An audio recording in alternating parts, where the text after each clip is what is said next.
16/11/2025 ஞாயிற்றுக்கிழமை தமிழ் இலக்கியப் பண்ணையின் நவம்பர் மாத இலக்கிய நிகழ்வு நடைபெற்றது. தமிழ் இலக்கியப் பண்ணையின் மகளிர் அணி ஒருங்கிணைப்பாளர் தா. மகேஸ்வரி அவர்கள் அனைவரையும் இன்முகத்துடன் வருக வருக என வரவேற்றார். தாய் தமிழ் பள்ளி ஆசிரியர்கள் தமிழ்த்தாய் வாழ்த்துப் பாடல் துவக்கி வைத்தனர். முதல் நிகழ்வாக டாப்லைட் நூலகர் திருமதி இந்துமதி அவர்களின் தாயார் லலிதா அவர்களின் மறைவிற்கும், கவிஞர் திருமதி படியூர் ஜானகி அவர்களின் கணவர் திரு கண்ணன் ஆகியோரின் மறைவிற்கு அஞ்சலி செலுத்தும் விதமாக 1 நிமிடம் மௌன அஞ்சலி செலுத்தப்பட்டது. தலைமை உரையில் தவத்திருமதிப்புறு தலைவர் சுந்தரராச அடிகளார் அவர்கள் பல ஆன்மீக தகவல்களையும் திருக்குறள் வகுப்பை நடத்த வேண்டும் என்றும் வலியுறுத்தினார். தமிழ் இலக்கிய பண்ணையின் தலைவர் மருத்துவர் சு. முத்துராச ஐயா நோக்க உரையில் திருக்குறளில் உள்ள பல தகவல்களையும் சிறு கதைகளையும் அரிய செய்திகளையும் எளிமையாகவும் தெளிவாகவும் எடுத்துரைத்தார். இம்மாத நிகழ்வின் தலைமை உரையில் பாரத் ட்ரேடர்ஸ் தலைவர் மோகன்ராம் ஐயா அவர்கள் பல சிறப்பான தகவல்களையும் திருக்குறளை அனைவரும் படிக்க வேண்டும் என்பதையும் வலியுறுத்தி பேசினார். அடுத்த நிகழ்வாக கவிதை நேரம் தலைப்பு ஆண்கள் தினம் என்ற தலைப்பில் கவிஞர் அருணாச்சலம், கவிஞர் தமிழ்ச்செம்மல் குமாரசாமி, கவிஞர் தா. மகேஸ்வரி, கவிஞர் மாரிமுத்து, கவிஞர் ரவீந்திரன், கவிஞர் அழகுபாண்டி, திருக்குறள் ரங்கராஜன் ஐயா ஆகியோர் தங்கள் கவிதைகளை சரவெடியாக வெடித்தனர். அடுத்த நிகழ்வாக திருக்குறள் ரங்கராஜன் அவர்கள் எழுதிய முற்றோதல் தந்த முன்னேற்றம் என்ற நூலை தமிழ் இலக்கிய பண்ணையின் தலைவர் மருத்துவர் சு. முத்துசாமி ஐயா வெளியிட பாரத் ட்ரேடர்ஸ் மோகன்ராம் ஐயா அவர்கள் பெற்றுக்கொண்டார். அடுத்த நிகழ்வாக அறம் என்ற தலைப்பில் திரு அஜந்தா நாராயணசுவாமி ஐயா அவர்கள் சுயநலம் இல்லாமல் உதவி செய்வதே அறம் என்றும், திருக்குறளில் உள்ள அறம் பற்றிய தகவல்களையும் பல திருக்குறள்களையும் எடுத்து கூறி ஞானமே அறத்தின் உச்சம், தானமே அறத்தின் உச்சம் என்று கூறி பலரையும் நெகிழ வைத்தார். அடுத்த நிகழ்வாக இலக்கியங்களில் ஆத்திச்சூடி ஒரு பார்வை என்ற தலைப்பில் யாழி இந்துமதி அவர்கள் ஆத்திச்சூடி பற்றிய விரிவான தகவல்களையும் தெளிவாகவும் அதில் உள்ள பல கருத்துக்களையும் சுவையாகவும் எடுத்துரைத்தார். குழந்தைகள் தினம் பற்றி பாண்டியநகர் தாய் தமிழ் பள்ளி ஆசிரியை திருமதி யோகேஸ்வரி சிறப்பாக பேசினார்.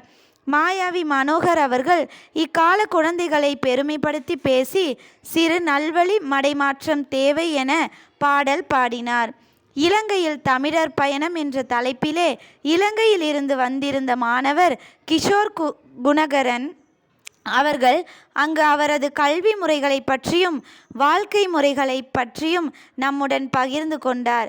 கிஷோர் குணகரன் அவர்களுக்கு தமிழ் இலக்கிய பண்ணையின் தலைவர் திரு சு. முத்துசாமி ஐயா அவர்கள் பொன்னாடை பொருத்தியும், பாரத் ட்ரேடர்ஸ் தலைவர் மோகன்ராம் ஐயா அவர்களும், தமிழ்நாடு தமிழ் சங்க தலைவர் தங்கவேல் ஐயா அவர்களும், மக்கள் மாமன்றம் ஒருங்கிணைப்பாளர் தனலட்சுமி மணியம் ஐயா அவர்களும், திரு அஜந்தா நாராயணசுவாமி ஐயா அவர்களும் அவர்களுக்கு நூல்களை பரிசாக வழங்கி பெருமைப்படுத்தினார்கள். திருப்பூர் தமிழ்நாடு தமிழ் சங்கம் சார்பாக விருது வழங்கும் நிகழ்வு நடைபெற்றது. முனைவர் க. தங்கவேல் ஐயா விருதுகளை வழங்கினார். வாழ்நாள் சாதனையாளர் விருது மருத்துவர் முத்துசாமி ஐயா அவர்களுக்கு வழங்கி பெருமைப்படுத்தப்பட்டது. திருக்குறள் செம்மல் விருது திருவள்ளுவர் மக்கள் சேவை மையம் தலைவர் திரு க. வே. கிரி ஐயா அவர்களுக்கு வழங்கப்பட்டது. ஆன்மீக சுடர் விருது மக்கள் மாமன்ற ஒருங்கிணைப்பாளர் தனலட்சுமி மணியம் ஐயா அவர்களுக்கு வழங்கப்பட்டது. அவர் தனது ஏற்புரையில் நன்றி பாராட்டி பேசினார். சிறந்த காவலர் விருது திருப்பூர் தெற்கு காவல் நிலையம் தலைமை காவலர் திரு வினோ ஆனந்தன் ஐயா அவர்களுக்கு வழங்கப்பட்டது. அவர் தனது ஏற்புரையில் தனது பணிக்காலத்தில் நடைபெற்ற நெகிழ்வான சம்பவங்களையும் நம்முடன் பகிர்ந்து கொண்டார். அவரது புதல்வி செல்வி ஸ்வேதிகா அவர்கள் திருக்குறள் ஒப்புவித்தார். அவருக்கு திருக்குறள் நூல் பரிசாக வழங்கப்பட்டது. இறுதி நிகழ்வாக திருப்பூர் தமிழ்நாடு தமிழ்ச்சங்க தலைவர் க. தங்கவேல் ஐயா அவர்கள் தனது நன்றியுரையில் அருமையான கதை கூறி வந்திருந்த அனைவருக்கும் நன்றி கூற நிகழ்ச்சி இனிதே நிறைவு பெற்றது.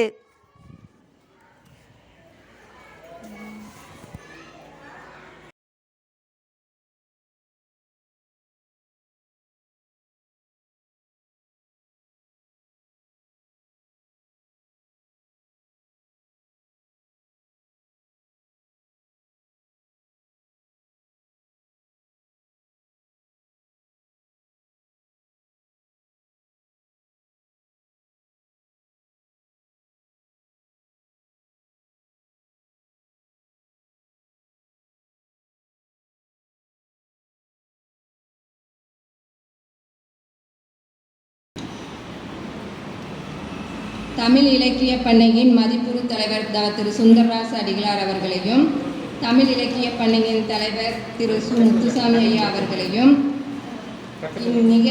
இம்மாத நிகழ்ச்சியின் தலைமை உரையாற்ற வந்திருக்கும் பாரத் ட்ரேடர்ஸ் தலைவர் மோகன்ராம் ஐயா அவர்களையும், கவிதை வாசிக்க வந்திருக்கும் கவிஞர்களையும், திருக்குறள் ஒப்புவிக்க வரும் சத்யசாய் மெட்ரிக் மேல்நிலைப்பள்ளி மாணவர்கள் அவர்களையும், அறம் பற்றி பேச வந்துள்ள அஜந்தா நாராயணசாமி ஐயா அவர்களையும், இலக்கியங்களில் ஆத்திச்சூடி ஒரு பார்வை என பேச வந்திருக்கும் யாழி இந்துமதி அம்மா அவர்களையும், குழந்தைகள் தினம் பற்றி பேச வந்திருக்கும் பாண்டிநகர் தாய் தமிழ் பள்ளி ஆசிரியை திருமதி யோகேஸ்வரி அவர்களையும், இலங்கையில் தமிழர் பயணம் என பேச வந்துள்ள கிஷோர் குணகரன் அவர்களையும்,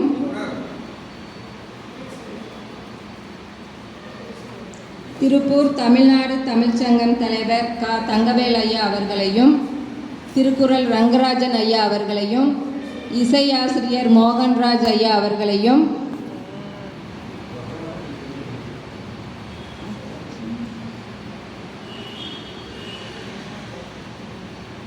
மற்றும் கூடியிருக்கும் அனைவரையும் வருக வருக என வரவேற்கிறேன். அடுத்த நிகழ்வாக நோக்க உரை தமிழ் இலக்கிய பண்ணையின் தலைவர் மருத்துவர் திரு சு முத்துசாமி ஐயா அவர்களை அன்போடு அழைக்கின்றேன்.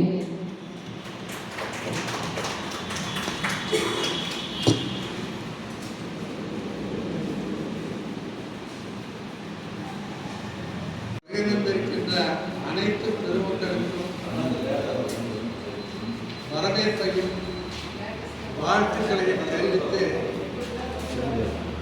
நமது நிகழ்வை தொடங்குகின்றோம். இன்னைக்கு பார்த்தீங்கன்னா உலகம் முழுவதும் ஆன்மீகம்ங்கிறது ஒரு விளம்பரமாக போயிருக்கு. இந்த ஐயா கூட சொன்னாரே, ஒரு பென்ஸ்கர் வாங்கிட்டாங்க. அப்போ தான் நீங்கள் வரும்போது நரேசன் சொன்னார், எல்லாரும் கொண்டு போக மாதம் போடுவாங்க. இன்னைக்கு எல்லாமே நிலைமை அதுதான். இருக்கின்ற மிகப்பெரிய ஆதீனங்கள் 60 வயசு கொண்டாடினார் தர்மயாத்திரம் செயல் போனாலும் பணம் தான் கேட்குறாங்க, பத்தாதுங்கிறாங்க. நம்ம படத்துல பெரியவர் இருக்க வரைக்கும் 60 வருஷம் சைக்கிள்லேயே போனாருங்க. தமிழ் வழிபாடு முழுக்க தமிழ்நாடு முழுவதும் தமிழ் வழிபாட்டை கொண்டு வந்து பேரூர் ஆதீனம் தவத்தில் சாதனைக்கு ராமசாமி இருக்கிறார். அடியனும் குருநாதர் அவர் போனால் கூட உட்கார வச்சு கீழே உட்கார்ந்தா கீழே அப்படி ஒரு பெரிய அன்புங்க. அன்பும் சிவமும் இரண்டென்பார் அறிகிறார், அன்பே சிவமாவது ஆறும் அறிகிறார். அந்த அன்பு சிவம் எல்லாம் போயிடுச்சு. நாமளும் மாசம் இருக்க கூடுறோம். என்ன நடக்குதுன்னு எனக்கும் தெரியல. இப்போ பெரிய அவர் காலையில் கூப்பிட்டாரு, நிகழ்ச்சி ஒரு விருதே கொடுக்குறாங்க அப்படின்னு. ஒன்று விருது கொடுக்குறவராக அவர் சொல்லியிருக்கோங்க. இல்லை எங்கள் நிகழ்வில் விருது கொடுக்குறோம். நம்ம ஒவ்வொரு நிகழ்ச்சியும் சொல்கிறோம். எங்கள் கவிதையெல்லாம் கேட்க பண்ணி போயிடுறீங்கன்னா நம்ம ஐயா சிவதாசன் ஐயா என்ன இப்போ பார்த்தீங்கன்னா ஒரு 3 கவிஞர்கள் உட்கார்ந்துருக்காங்க. முன் வரிசையில் மாரிமுத்திய கவிதை என்ன நான் கேட்டே இருக்கிறதுனால. அப்புறம் பார்த்தீங்கன்னா இப்போ மாவட்ட ஐயா நிறைய அடுத்த ஊருக்கு ஐயாவுக்கு நான் உத்தரவாக போடுறேன். ஏதோ 1 மணி நேரம் ஒரு சமுதாயம் இப்போ வர்றதா நம்மளை பாராட்டுக்கிறோம், விட்டு கொடுக்குறோம், துண்டா போடுறோம், மாலை போடுறோம், இல்லைங்க. அப்படி இல்லைங்கய்யா, அப்படி இல்லைங்க. என்ன காரணம்னா திருக்குறள்னா அகரமுறை எழுத்தெல்லாம் ஆதிபகம் முதற்கே உள்ளது. அதனுடைய பொருள் தெரியும். அப்போது சொல்லிச்சு இதெல்லாம் நம்மளுக்கு லாயக்கு பாபு தலைவராக என்ன பண்ணுச்சு, தின்னோட திக்க ஆரம்பிச்சு. அப்புறம் இதெல்லாம் அப்பதான் புத்தி வந்தது. அதான் நம்மளே தலைவராக இருக்கு ஏமாந்து விட்டுன்னு அவரை வெளியேற்றத்துக்கு ஒருபாடு பட்டு இன்னைக்கு அரசியல் தலைவரின் மாதிரி இன்னைக்கு அரசியல் அப்படித்தான் இருக்குது, சமுதாயம் அப்படித்தான் இருக்குது. ஆக இதுலேருந்து நம்ம மட்டும் 10 பேர் மாறுபடுறது என்னோட ரொம்ப ஆசை. அதனால் தயவு செஞ்சு யார் வேணாலும் சொல்லுங்க. நான் சொல்கிறது திருக்குறள்னா தாராளமாக ஒவ்வொரு மாதம் 10 குறள் நிறைய வேண்டாம். தமிழ் ஐயாவை அதுக்கு கேட்குறேன். சிவாய நன்றி, வணக்கம். அன்புடன் வரவேற்று மகிழ்கிறேன். சென்ற மாதம் தீபாவளி திருநாள் முன்னிட்டு நாம் இலக்கிய நிகழ்ச்சி நடத்தவில்லை.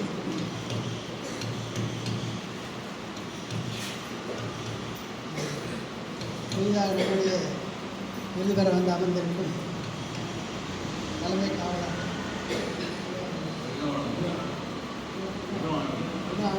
குருவானந்தன் அவர்களை அவரை வரவேற்கிறேன். அறிமுகமானவங்க தான் ஐயா பேசிட்டாங்க. அடிகளார் ஐயா பேசுறது எனக்கு மிகவும் ஊக்கமாக இருந்தது. நிறையா அவர் வந்து சமூக நிகழ்வுகளை பேசுவாங்க. இந்த மாதம் வந்து அவங்க ஆன்மீகம் பற்றி பேசியிருக்காங்க. உண்மையிலேயே நான் வரவேற்கிறேன். ஐயா நீங்கள் ஆன்மீகம் எல்லாரும் கற்றுக்கணும்னு சொல்லக்கூடாது. ஒருத்தருக்கு ஒரு குரல். நான் பேசுவேன். அதோட புத்தகம் படிச்சிடலாமே. ஏன்னா ஐயா சொன்ன கருத்துக்கு எனக்கு உடன்பாடு தான். கேபிகே பாலசுப்ரமணியம் முதலே சொன்னார், ஒரு நிகழ்வுன்னா யாராவது ஒருத்தர் 3/4 மணி நேரம் 1 மணி நேரம் தான் யாரும் கேட்க முடியாது. ஒரு அரை மணி நேரம் ஒரு 30-40 நிமிடம் பேசணும். அப்போ தான் நிறைய புதிய கருத்துக்களை உருவாங்க முடியும். இதை வந்து நம்ம கூட்டம் எல்லாமே எப்படி இருக்குதுன்னா, திருப்பூரில் எல்லா கூட்டமே அவங்கவுங்க பேசணும். அவங்க பேச மற்றவங்க கேட்கணும். அவங்க பாட்டு பாடணும், அதை கேட்கணும். மற்றவங்க கேட்குறதுக்கு யாருமே தயாராக இல்லை. ஏன்னா சிறப்பாக ஒரு பெரிய பேச்சாளர் பேசினால ஏதோ ஒரு 4 கருத்து. நீங்கள் வந்து ஒரு நாள் முழுக்க நான் வந்து ஒரு மாநாட்டில் கலந்துன்னு சொல்லுவேன். மருத்துவ மாநாட்டில் நடந்தோம்னா ஒரு 10 பேர் பேசுவாங்க. 10 பேரும் உலகம் போடப்பட்ட அறிஞராக இருப்பாங்க. ஆனால் நமக்கு 4 கருத்தை நமக்கு புதுசாக தெரியும். நம்மளும் படித்து தான் போயிருப்போம், அவங்களும் படிச்சு நமக்கு தெரியாத ஒரு 4 கருத்து சொல்லுவாங்க. இந்த 4 கருத்து சொல்லிட்டா நீங்கள் 4 மணி நேரம் ஒரு கான்ஃபரன்ஸ் அட்டன் பண்ணணும். அந்த மன உணர்வு நமக்கு இருக்கணும். நம்ம இலக்கிய பண்ணையை சரி, மருத்துவ மாணவர்களும் சரி, நானும் மேடையாருன்னு நினைக்கிறாங்க, தான் பேசுகிறத கேட்கணும்னு நினைக்கிறாங்க. நீங்கள் பார்வையாளர் இருந்தால் அதிகமாக கற்றுக்க முடியும். அதனால் தயவுசெய்து ஐயா சொன்ன மாதிரி அடுத்த மாதம் அப்படி போடுவோம். எல்லாருமே நீங்கள்லாம் 3/4 மணி நேரம் அரை மணி நேரம் கொடுப்போம் போதும். நம்ம அதுதான் நான் சொன்ன தினம் கேட்டே இருப்பார், ஐயா ஒரு அரை மணி நேரம் கொடுங்க. அரை மணி நேரம் கொடுத்துட்றோம். ஆனால் அவங்க பேசுகிற பதில் கேட்க மாட்டாங்க. எல்லாருமே நமக்கு தெரியும்னு நினச்சிக்கிறோம். புதுசாக நம்ம கருத்து சொல்லணும். அதுதான் என்னுடைய இது. ஏதாவது நான் ஏன்னா அரை மணி நேரம் பேசினா ஒரு 2 பாட்டு நமக்கு தெரிஞ்சால் போகும். ஒரு 5 நிமிடம் நாங்கள் வந்து நெஞ்சம் பள்ளிக்கூடத்தில் நடைபயணம் போவோம். ஐயா பின்னாடி ஒரு கூட்டமே வரும். அவங்க எல்லாம் ஆர்வமாக திருக்குறள் கற்றுக்கிறாங்க. இவர் பேச கேட்பாங்க. ஏதாவது 2 காதல் ஏறும் இல்லைங்களா. அப்புறம் அப்பப்போ நான் கூட போயிட்டுருப்பேன். அவர் என்ன போய் உசுப்பேற்றி விடுவார். எனக்கு ஒன்றும் தெரியாதுன்னு அவருக்கு தெரியும். இப்போ திருக்குறள் ஐயா பெரிய ஐயா இருக்கார், நீங்கள் அவரை கேளுங்கம்பார். அப்போ எனக்கு ஒரு அறிமுகம் கிடைக்கும். திருக்குறள் பற்றி பேசுகிறேன் அப்படியே ஒரு அறிமுகம் கிடைக்கும். ஸோ இந்த மாதிரி நம்ம 4 பேர் பழகணும். 4 பேர் பேசுகிறத கேட்குறதுக்கு இங்கே வரணும். தயவுசெய்து நீங்கள் எல்லாம் வாங்க. அந்த பழக்கத்தை எல்லோரும் மேடையாருன்னு நினைக்காதீங்க. தயவுசெய்து மேடையார் வராங்க. நான் இன்றைக்கி வந்து ஐயா சொன்ன மாதிரி நான் முதலே திருக்குறள் பற்றி பேசுகிற ஒரே ஒரு திருக்குறள் தான் சொல்ல போகிறேன். இடுக்கண் வருங்கால் நல்க அதனை அடுத்து வருவது அங்கு ஒப்பது இல்லை. இது வந்து ஒரு கோட்பாடில் வரணும். 421 குறள். இடுக்கண் வருங்கால் நல்கன்னா துன்பம் நேரும்போது, சிக்கல் நேரும்போது நகைச்சு கொள்ளுங்கள், சிரித்து கொள்ளுங்கள், சிரித்து விட்டு நகர்ந்து விடுங்கள், நகைத்து நகர்ந்து விடுங்கள். நீங்கள் அதையே நினச்சிட்டு இருந்தீங்கன்னா திரும்ப அந்த துன்பம் உங்களுக்கு மேலும் மேலும் வந்துக்கிட்டே இருக்கும். நாளைக்கு என்ன ஆகுமோ தெரியல, இந்த கேஸ் எப்படியாச்சு தெரியல, நாளைக்கு பணம் கொடுப்பாங்க இல்லையா தெரியல. கொடுக்கலாம் ஒரே இதுதான், கொடுத்தா நல்லது, கொடுக்கலாம் நல்லதில்லை. ஆனால் அந்த பக்குவத்தை நம்ம வந்துடணும். கொடுக்கலன்னு முடிவு பண்ண வேண்டாம். அதுக்காக நாளைக்கு ஒரு தண்டனை போகிறோமே, போலீஸ் ஸ்டேஷன் போகிறோம், நம்ம காவலர்கள் பாருங்க தெரியாது, அவர் வந்து நம்ம வரவேற்பு ஏதாவது அறிவுரை சொல்லுவார், நான் உட்கார வைப்பார். எல்லாம் யாருமே புதுசாக இருக்காங்களே என்ன பண்ண போகிறோம். அப்போ இருந்தாலும் இல்லைன்னா நம்ம சம்பவத்துக்கு போய்த்தான் ஆகணும். நம்ம வந்து அதை நம்ம எதிர்கொண்டு தான் ஆகணும் அந்த பிரச்சனை. ஆனால் அந்த பிரச்சனையை வந்து நீங்கள் முதல் நாள் தான் நினச்சிக்கிட்டு இருந்து அங்கே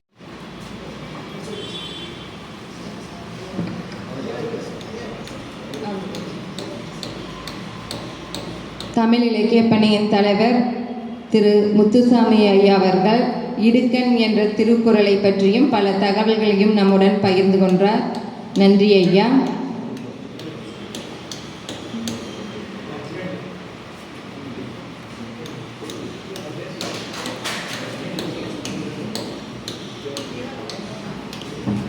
இந்த தமிழ் பண்ணையுடைய தலைவர் அவர்களுக்கும் தமிழ்நாடு தமிழ் சங்கத்தின் சார்பாக வாழ்நாள் சாதனையாளர் என்ற விருதினை வழங்கி ஏற்றுக்கொள்கிறோம்.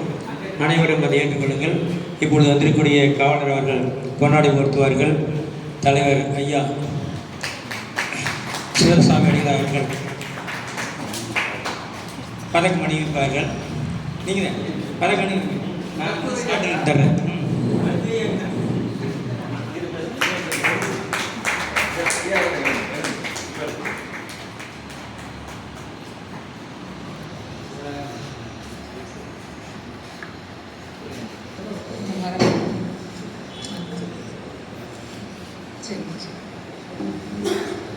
இம்மாத நிகழ்விற்கு வருகை தந்திருக்கும் தெற்கு காவல் நிலையம் ஏட்டு திரு வினோ ஆனந்த் அவர்களையும் திரு ரவி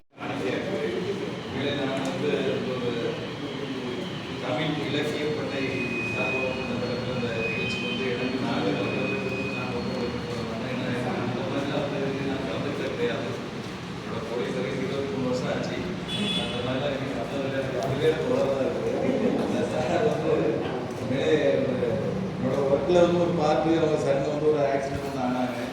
எனக்கு நைட் டியூட்டி இந்த மாதிரி ஒரு ஆக்சிடென்ட் ஆயிடுச்சு, ஒருத்தர் ரொம்ப கிரிட்டிக்கலாக இருக்காரு அப்படின்னு சொல்லி சொல்கிறாங்க. கிரிட்டிக்கல் அப்படின்னா திருப்பி வந்து உடனே கோயம்புத்தூருக்கு ரெஃபர் பண்ணிடுவாங்க. ஐயோ அப்படின்னு சொல்லி நான் உடனே ஓடுறேன். ஆள் பார்த்தா செல்ஃபோன் கையில் வச்சுருக்காங்க. ஆள் வெரி சிக்கு. எனக்கு பயம் எதுவும் ஆயிரமே அப்படின்னு சொல்லி பயம் யாரும் இல்லை. கையில் செல்ஃபோன் இருக்குது, அட்ரஸ் இருக்குது. செல்ஃபோன் அடிக்கிறேன், அவங்க மிஸ்ஸஸ்க்கு அடிக்கிறேன். கிட்டத்தட்ட ஒரு 50 ரூபா அடிச்சிருப்பாங்க, எடுக்கல. வேறு நம்பர் எடுக்க முடியலன்னா லாக்கில் இருக்குது. அவங்க அட்ரஸ்லாம் எடுத்துட்டு போட்டு அட்ரஸ் கிளியராக என்னால் ரீச் பண்ண முடியல. நானும் எனக்கு தெரிஞ்ச காலத்தில் முடிச்சு அனுப்புகிறேன். யாருமே அதை பொருட்படுத்தவும் மாட்டேங்கிறாங்க. எனக்கு நானும் ஓடிக்கிட்டே தெரியல. சரி எப்படியா இதை ஏன்னா ஆள் கோயம்புத்தூர் போகணும் அப்படின்னா வந்து கூட ஏதாவது ஒரு ஆளுனானா அவர் எப்படிப்பட்ட பேசினாலும் பழகி வச்சுருவாங்க. எங்களுக்கு அந்த ஒரு நம்பிக்கை உண்டு. பட் நானும் எங்கள் நர்ஸுக்கு தெரிஞ்ச நர்ஸில் சொல்லிட்டு இந்த மாதிரி கொஞ்சம் பார்த்து நம்ம பேரண்ட்டே கண்டுபிடிச்சி முடிஞ்ச வரைக்கும் முயற்சி பண்ணி இருக்குவாருன்னு சொல்லி போனேன். அவங்க வீட்டுக்கு பின்னாடியே தான் நான் சுற்றி தேடிட்டு இருந்தது. எனக்கு தெரியல. கடைசியாக ஒரு லேட் நைட்டில் அவங்க அருண்குமாரோட அம்மா ஃபோன் அடிக்கிறாங்க. 12 மணி இருக்கும். ஃபோன் அடித்து பேசுகிறேன். நீங்கள் யாருமே பேசுகிறீங்க, எங்கே இருக்கிறீங்க? நான் இந்த மாதிரி போலீஸ்கார் பேசுகிறேன். இந்த மாதிரி நீங்கள் யார் பேசுகிறீங்கன்னா அவங்க அம்மா வந்து கொஞ்சம் ஒரு சின்ன ஒரு ஆக்சிடென்ட் ஆகி போச்சு, உங்களுக்கு பிடிக்கிறது தான் வந்திருக்குன்னு சொல்லி மாதிரி அவங்களுக்கு பார்க்குறோம். அப்ரோச் பண்ணி அவங்க நானே ஐயாவை தான் வண்டியில் ஏற்றிட்டு போகணும்னு நினைக்கிறேன். அம்மா அப்படிலாம் யாரும் ஏற்றிலாம் போக மாட்டேன். ஏற்றிட்டு வேகமாக போகிறேன்னா நேராக போய் அவங்க போய் அங்கே ரீச் பண்ணி விட்டுட்டு மறுபடியும் அவங்கள வந்து அவங்க வேலையை பார்க்க வச்சு நான் சரி அங்கேருந்து ரெஃபர் பண்ணுறாங்கன்னு சொல்லிட்டு நானும் வந்தாச்சு. அப்புறம் என்னோட ரொட்டீனில் இருக்கிறேன். இடையில இருக்கிறப்பெல்லாம் அவங்க ஃபோன் வரப்போ எனக்கு பயமாக இருக்கும். வேறு எதுவும் அவங்க பையனுக்கு தான் ஆயிடுச்சுன்னு சொல்லி கூப்பிடுவாங்களோன்னு பயந்துக்கிட்டு அந்த ஃபோன் எடுக்க மாட்டேன். அப்படி ஒரு இதெல்லாம் இருந்து உண்மையில அந்த பையன்லேருந்து உயிரோட உட்காந்து நல்லபடியாக இருக்காருன்னா அதுக்கு காரணம் நாங்கள் இல்லை. அதுக்கு காரணம் வந்து அவங்க தாய் தான். அவங்க அப்பாவும் அம்மாவும் தான் அதுக்கு வந்து முழுமையான காரணம். ஏன்னா வந்து உண்மையிலேயே வந்து ஒரு கடுமையான முயற்சி. நாங்கள் போலீஸ் எங்களுக்கு வந்து ஒர்க்கு அதுதான், அதுதான் நாங்கள் சம்பளம் வாங்குறோம். உண்மையிலேயே உங்கள் தாய் தான் நீங்கள் வந்து அதாவது எத்தனை ஜென்மம் எடுத்தாலும் மறக்கக்கூடாது. அவங்க வந்து உங்களுக்கு மறு ஜென்மம் கொடுத்துருக்காங்க. காவல்துறை வந்து எங்களுக்கு வந்து எங்களோட கடமை அது. நாங்கள் வந்து இதுக்கு உங்கள் அப்பா என்ன கூப்பிட்டு இங்கே நம்ம கொடுவாயில் வந்து வர சொல்கிறேன். எனக்கு நான் உண்மையிலேயே எனக்கு டைமிங் இல்லை, எனக்கு போகிறதுக்கு மனசு இல்லை. எதுக்கு நான் போட்டு வேண்டாங்கிற அவங்க இல்லை நீங்கள் வந்தால் தான் முடியும் அப்படின்னா நான் அந்த டைம் போக முடியல. பட் இன்றைக்குமே எனக்கு நேரத்து நைட் டியூட்டி. இன்றைக்கி எனக்கு வந்து டைம் இருக்கான்னு சரி உங்களோட இதை எனக்கு தட்டிடக்கூடாதுன்னு எனக்கு வீட்லேயும் நேரத்தை சொல்லி இந்த மாதிரி தையா கூப்பிட்டே இருக்கேன். போயிருந்து சொல்லி என் பொண்ணே கூப்பிட்டு வந்தேன். ஏன் இதை சொல்ல வரணும் அப்படின்னா வந்து உண்மையிலே இந்த காவல்துறையில் வந்து இந்த மாதிரி ஒரு ஹெல்ப் பண்ணக்கூடிய வந்து அடிக்கடிலாம் கிடைக்காது. வாய்ப்பு கிடைக்கும் போது யூஸ் பண்ணி நான் இதுக்கு இந்த சம்பவத்துக்கு அப்புறம் வந்து நான் நிறைய விஷயங்கள் எதிர்பார்க்குறது என்னென்னா உண்மையிலே எவனா ரொம்ப கஷ்டமான வெரி சிக்கு உண்மையில போனால் சவுத் ஸ்டேஷனில் இருக்க நிறைய அந்த பெக்கர்ஸ் நிறைய அந்த ரோட்டில் கஷ்டப்பட்டு ரொம்ப சிக்காக இருக்கணும் வந்து ஆம்புலன்ஸ் வந்து எடுத்து வந்து போடுவாங்க. அவங்களுக்கு வந்து போய் இருக்கும் செலவு சொல்லுவோம் எனக்கு வயிறு பசிக்குதே அப்படிம்பாங்க. லேட் நைட்டாக இருக்கும். அப்படியா சரி கொஞ்சம் இருங்க நான் வரேன்னு சொல்லி எங்கேயாவது கிடைக்கிற இடத்துல ஏதோ கொஞ்சம் சாப்பாடு என்னால் கொஞ்சம் வாங்கி கொடுப்பேன். ஏன் அப்படின்னா நாளைக்கு என்னோட சந்ததிகள் நல்லா இருக்கணும் அப்படிங்கிறது. ஏன்னா நான் வந்து ஒரு 7 வருஷம் முன்னாடிலாம் மிகப்பெரிய குடியாக இருந்தாங்க. ஒரு 7 வருஷம் முன்னாடிலாம் இன்னொரு வெரி ட்ரங்கார்டு எப்படியா சரியா உடனே பேரண்ட் ஆகட்டும் மிஸ்ஸஸ் ஆகட்டும் குழந்தைகள் நிம்மதியில்லாமல் தான் இருந்தாங்க. ஒரு 7 வருஷமா நான் குடிக்காம நல்லபடியா இருக்கேன். காரணம் என்னன்னா என்னோட குடும்பத்தார் என்னை பெற்றவங்களும் என்னை கட்டிக்கிட்டு என் முன்னாடி பிள்ளைகளும் மட்டும்தான். ஏன் இதை நான் சொல்றேன் அப்படின்னா நான் இதில் சும்மா நான் தெரிஞ்சுலாம் வரல. குடி அப்படிங்கிற விஷயத்தை நான் அந்த இடத்துல சொல்லணுன்னே தான் நினச்சிட்டு வந்தேன். ஏன்னா இது ஒரு மெசேஜாக தான் சொல்றேன். ஆல்கஹாலிக்ஸ் அனாலிசிஸ்மெண்ட் சொல்லி ஒரு மீட்டிங் ஒன்று இருக்கு. நான் அந்த மீட்டிங் போய் தான் என் குடும்பத்தில் நாங்கள் ஒரு 3 பேர் கணக்காரு. இப்போ 3 பேருமே நல்லா இருக்கும். பெரிய ஒரு 9 வருஷமா குடிக்காம இருக்காரு, எங்கள் 2 ஒரு 8 வருஷமா குடிக்காரு, நான் ஒரு 7 வருஷமா குடிக்காம இருக்கேன். ஏன் இதை சொன்னா குடியிலேருந்து வெளியே வர்றதுக்கு வந்து ஒரு அருமையான ஒரு இடம், இலவசமாக ஒரு இடம் இருக்குது அப்படின்னு சொல்லுவோம். ஏன்னா அவேர்னஸ் தான், மற்றபடி யாருமே காசு பணம் வாங்க மாட்டாங்க, கட்டுப்பாடுகள் கிடையாது. டெய்லியுமே திருப்பூரில் வந்து கிட்டத்தட்ட ஒரு 3-4 இடங்கள்ல வந்து அந்த மீட்டிங் நடந்துகிட்டு இருக்கு. ஏன்னா அந்த இடத்துல நான் இதை ஏன் சொல்றேன் அப்படின்னா உண்மையிலே யாருக்காவது ஒரு இடத்துல உபயோகமாச்சுன்னா அந்த குடும்பம் நல்லா இருக்கும் அப்படிங்கிற விஷயம் தான். உண்மையிலே எனக்கு இந்த இடத்துல ஒரு அங்கீகாரம் கொடுத்து ஒரு இடத்துல எனக்கு ஒரு சீட்டு கொடுத்து என்னை முன்னாடி வச்சு என்னை பார்த்ததுக்கு உண்மையிலே அனைவருக்கும் என் மனதார நன்றிகள் தெரிவிக்கிறேன். உண்மையிலே நான் இந்த வாழ்க்கையில நினைச்சு பார்க்காத ஒரு விஷயம். ரொம்ப சந்தோஷம். அனைவருக்கும் தேங்க்யூ. அதாவது வந்துங்க கடமைங்கிறது ஒன்று இருக்குது. அந்த கடமை சிறப்பாக செஞ்சுருக்காரு அப்படிங்கிறத நமக்கு வந்து தேவைப்படுது. அதே மாதிரி பார்த்தீங்கன்னா ராத்திரி அவரே உதவி செஞ்சுருக்காரு. வருங்காட்டி தானே அவருடைய உதவி என்ன அப்படிங்கிறது தெரியுது. அருண்குமார் வா. அடுத்தது கிரியை அவர்கள் சான்றிதழ் வழங்குவார்கள். அஜந்தா நாராயணசாமி ஐயா அவர்கள் பதக்கம் அணிவிப்பார்கள்.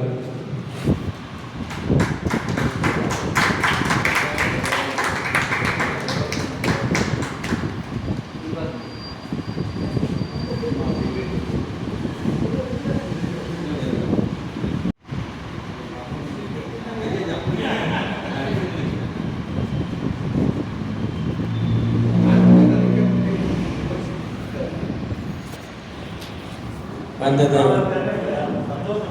அந்த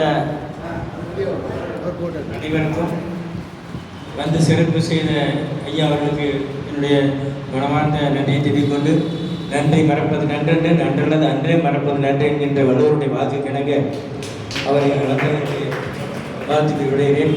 பொண்ணு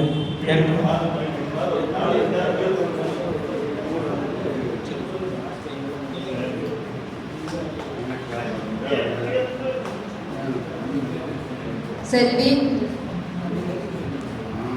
தெற்கு காவல் நிலையம் ஏட்டு திரு வினோ ஆனந்த் ஐயா அவர்களின் புதல்வி செல்வி ஸ்வேதிகா இப்பொழுது நம்மளோட 2 திருக்குறள் சொல்ல போகிறார்.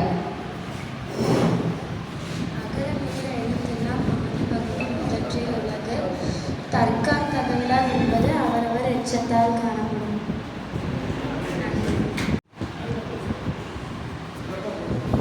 இப்பொழுது அவர்களுக்கு அன்பு பரிசு வழங்கப்படுகிறது. மருத்துவர் திரு முத்துசாமி ஐயா அவர்கள் அன்பு பரிசு வழங்குகிறார்.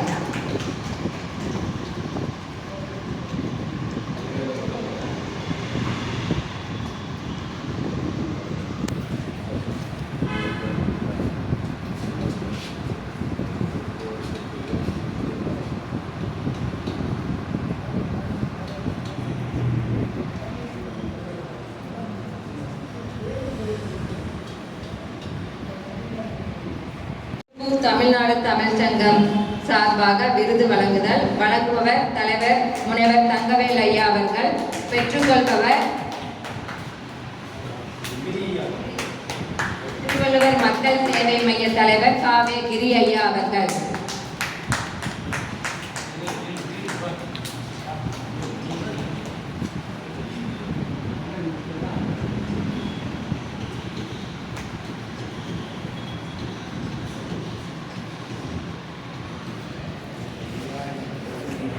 அடுத்த நிகழ்வா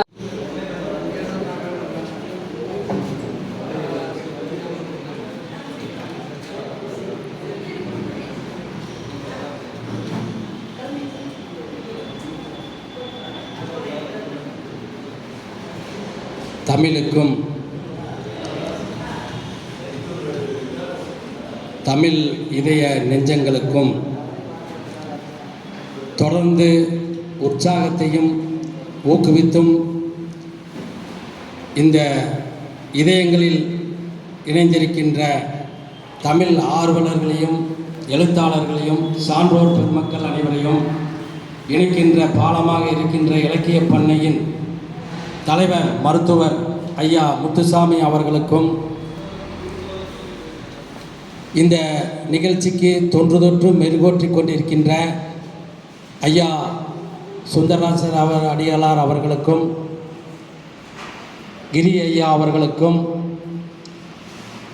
அஜந்தா ஐயா நாராயணசாமி அவர்களுக்கும் எங்களை எல்லாம் வழிநடத்தி கொண்டிருக்கின்ற முனைவர் பேராசிரியர் ஐயா தங்கவேல் ஆசிரியர் அவர்களுக்கும்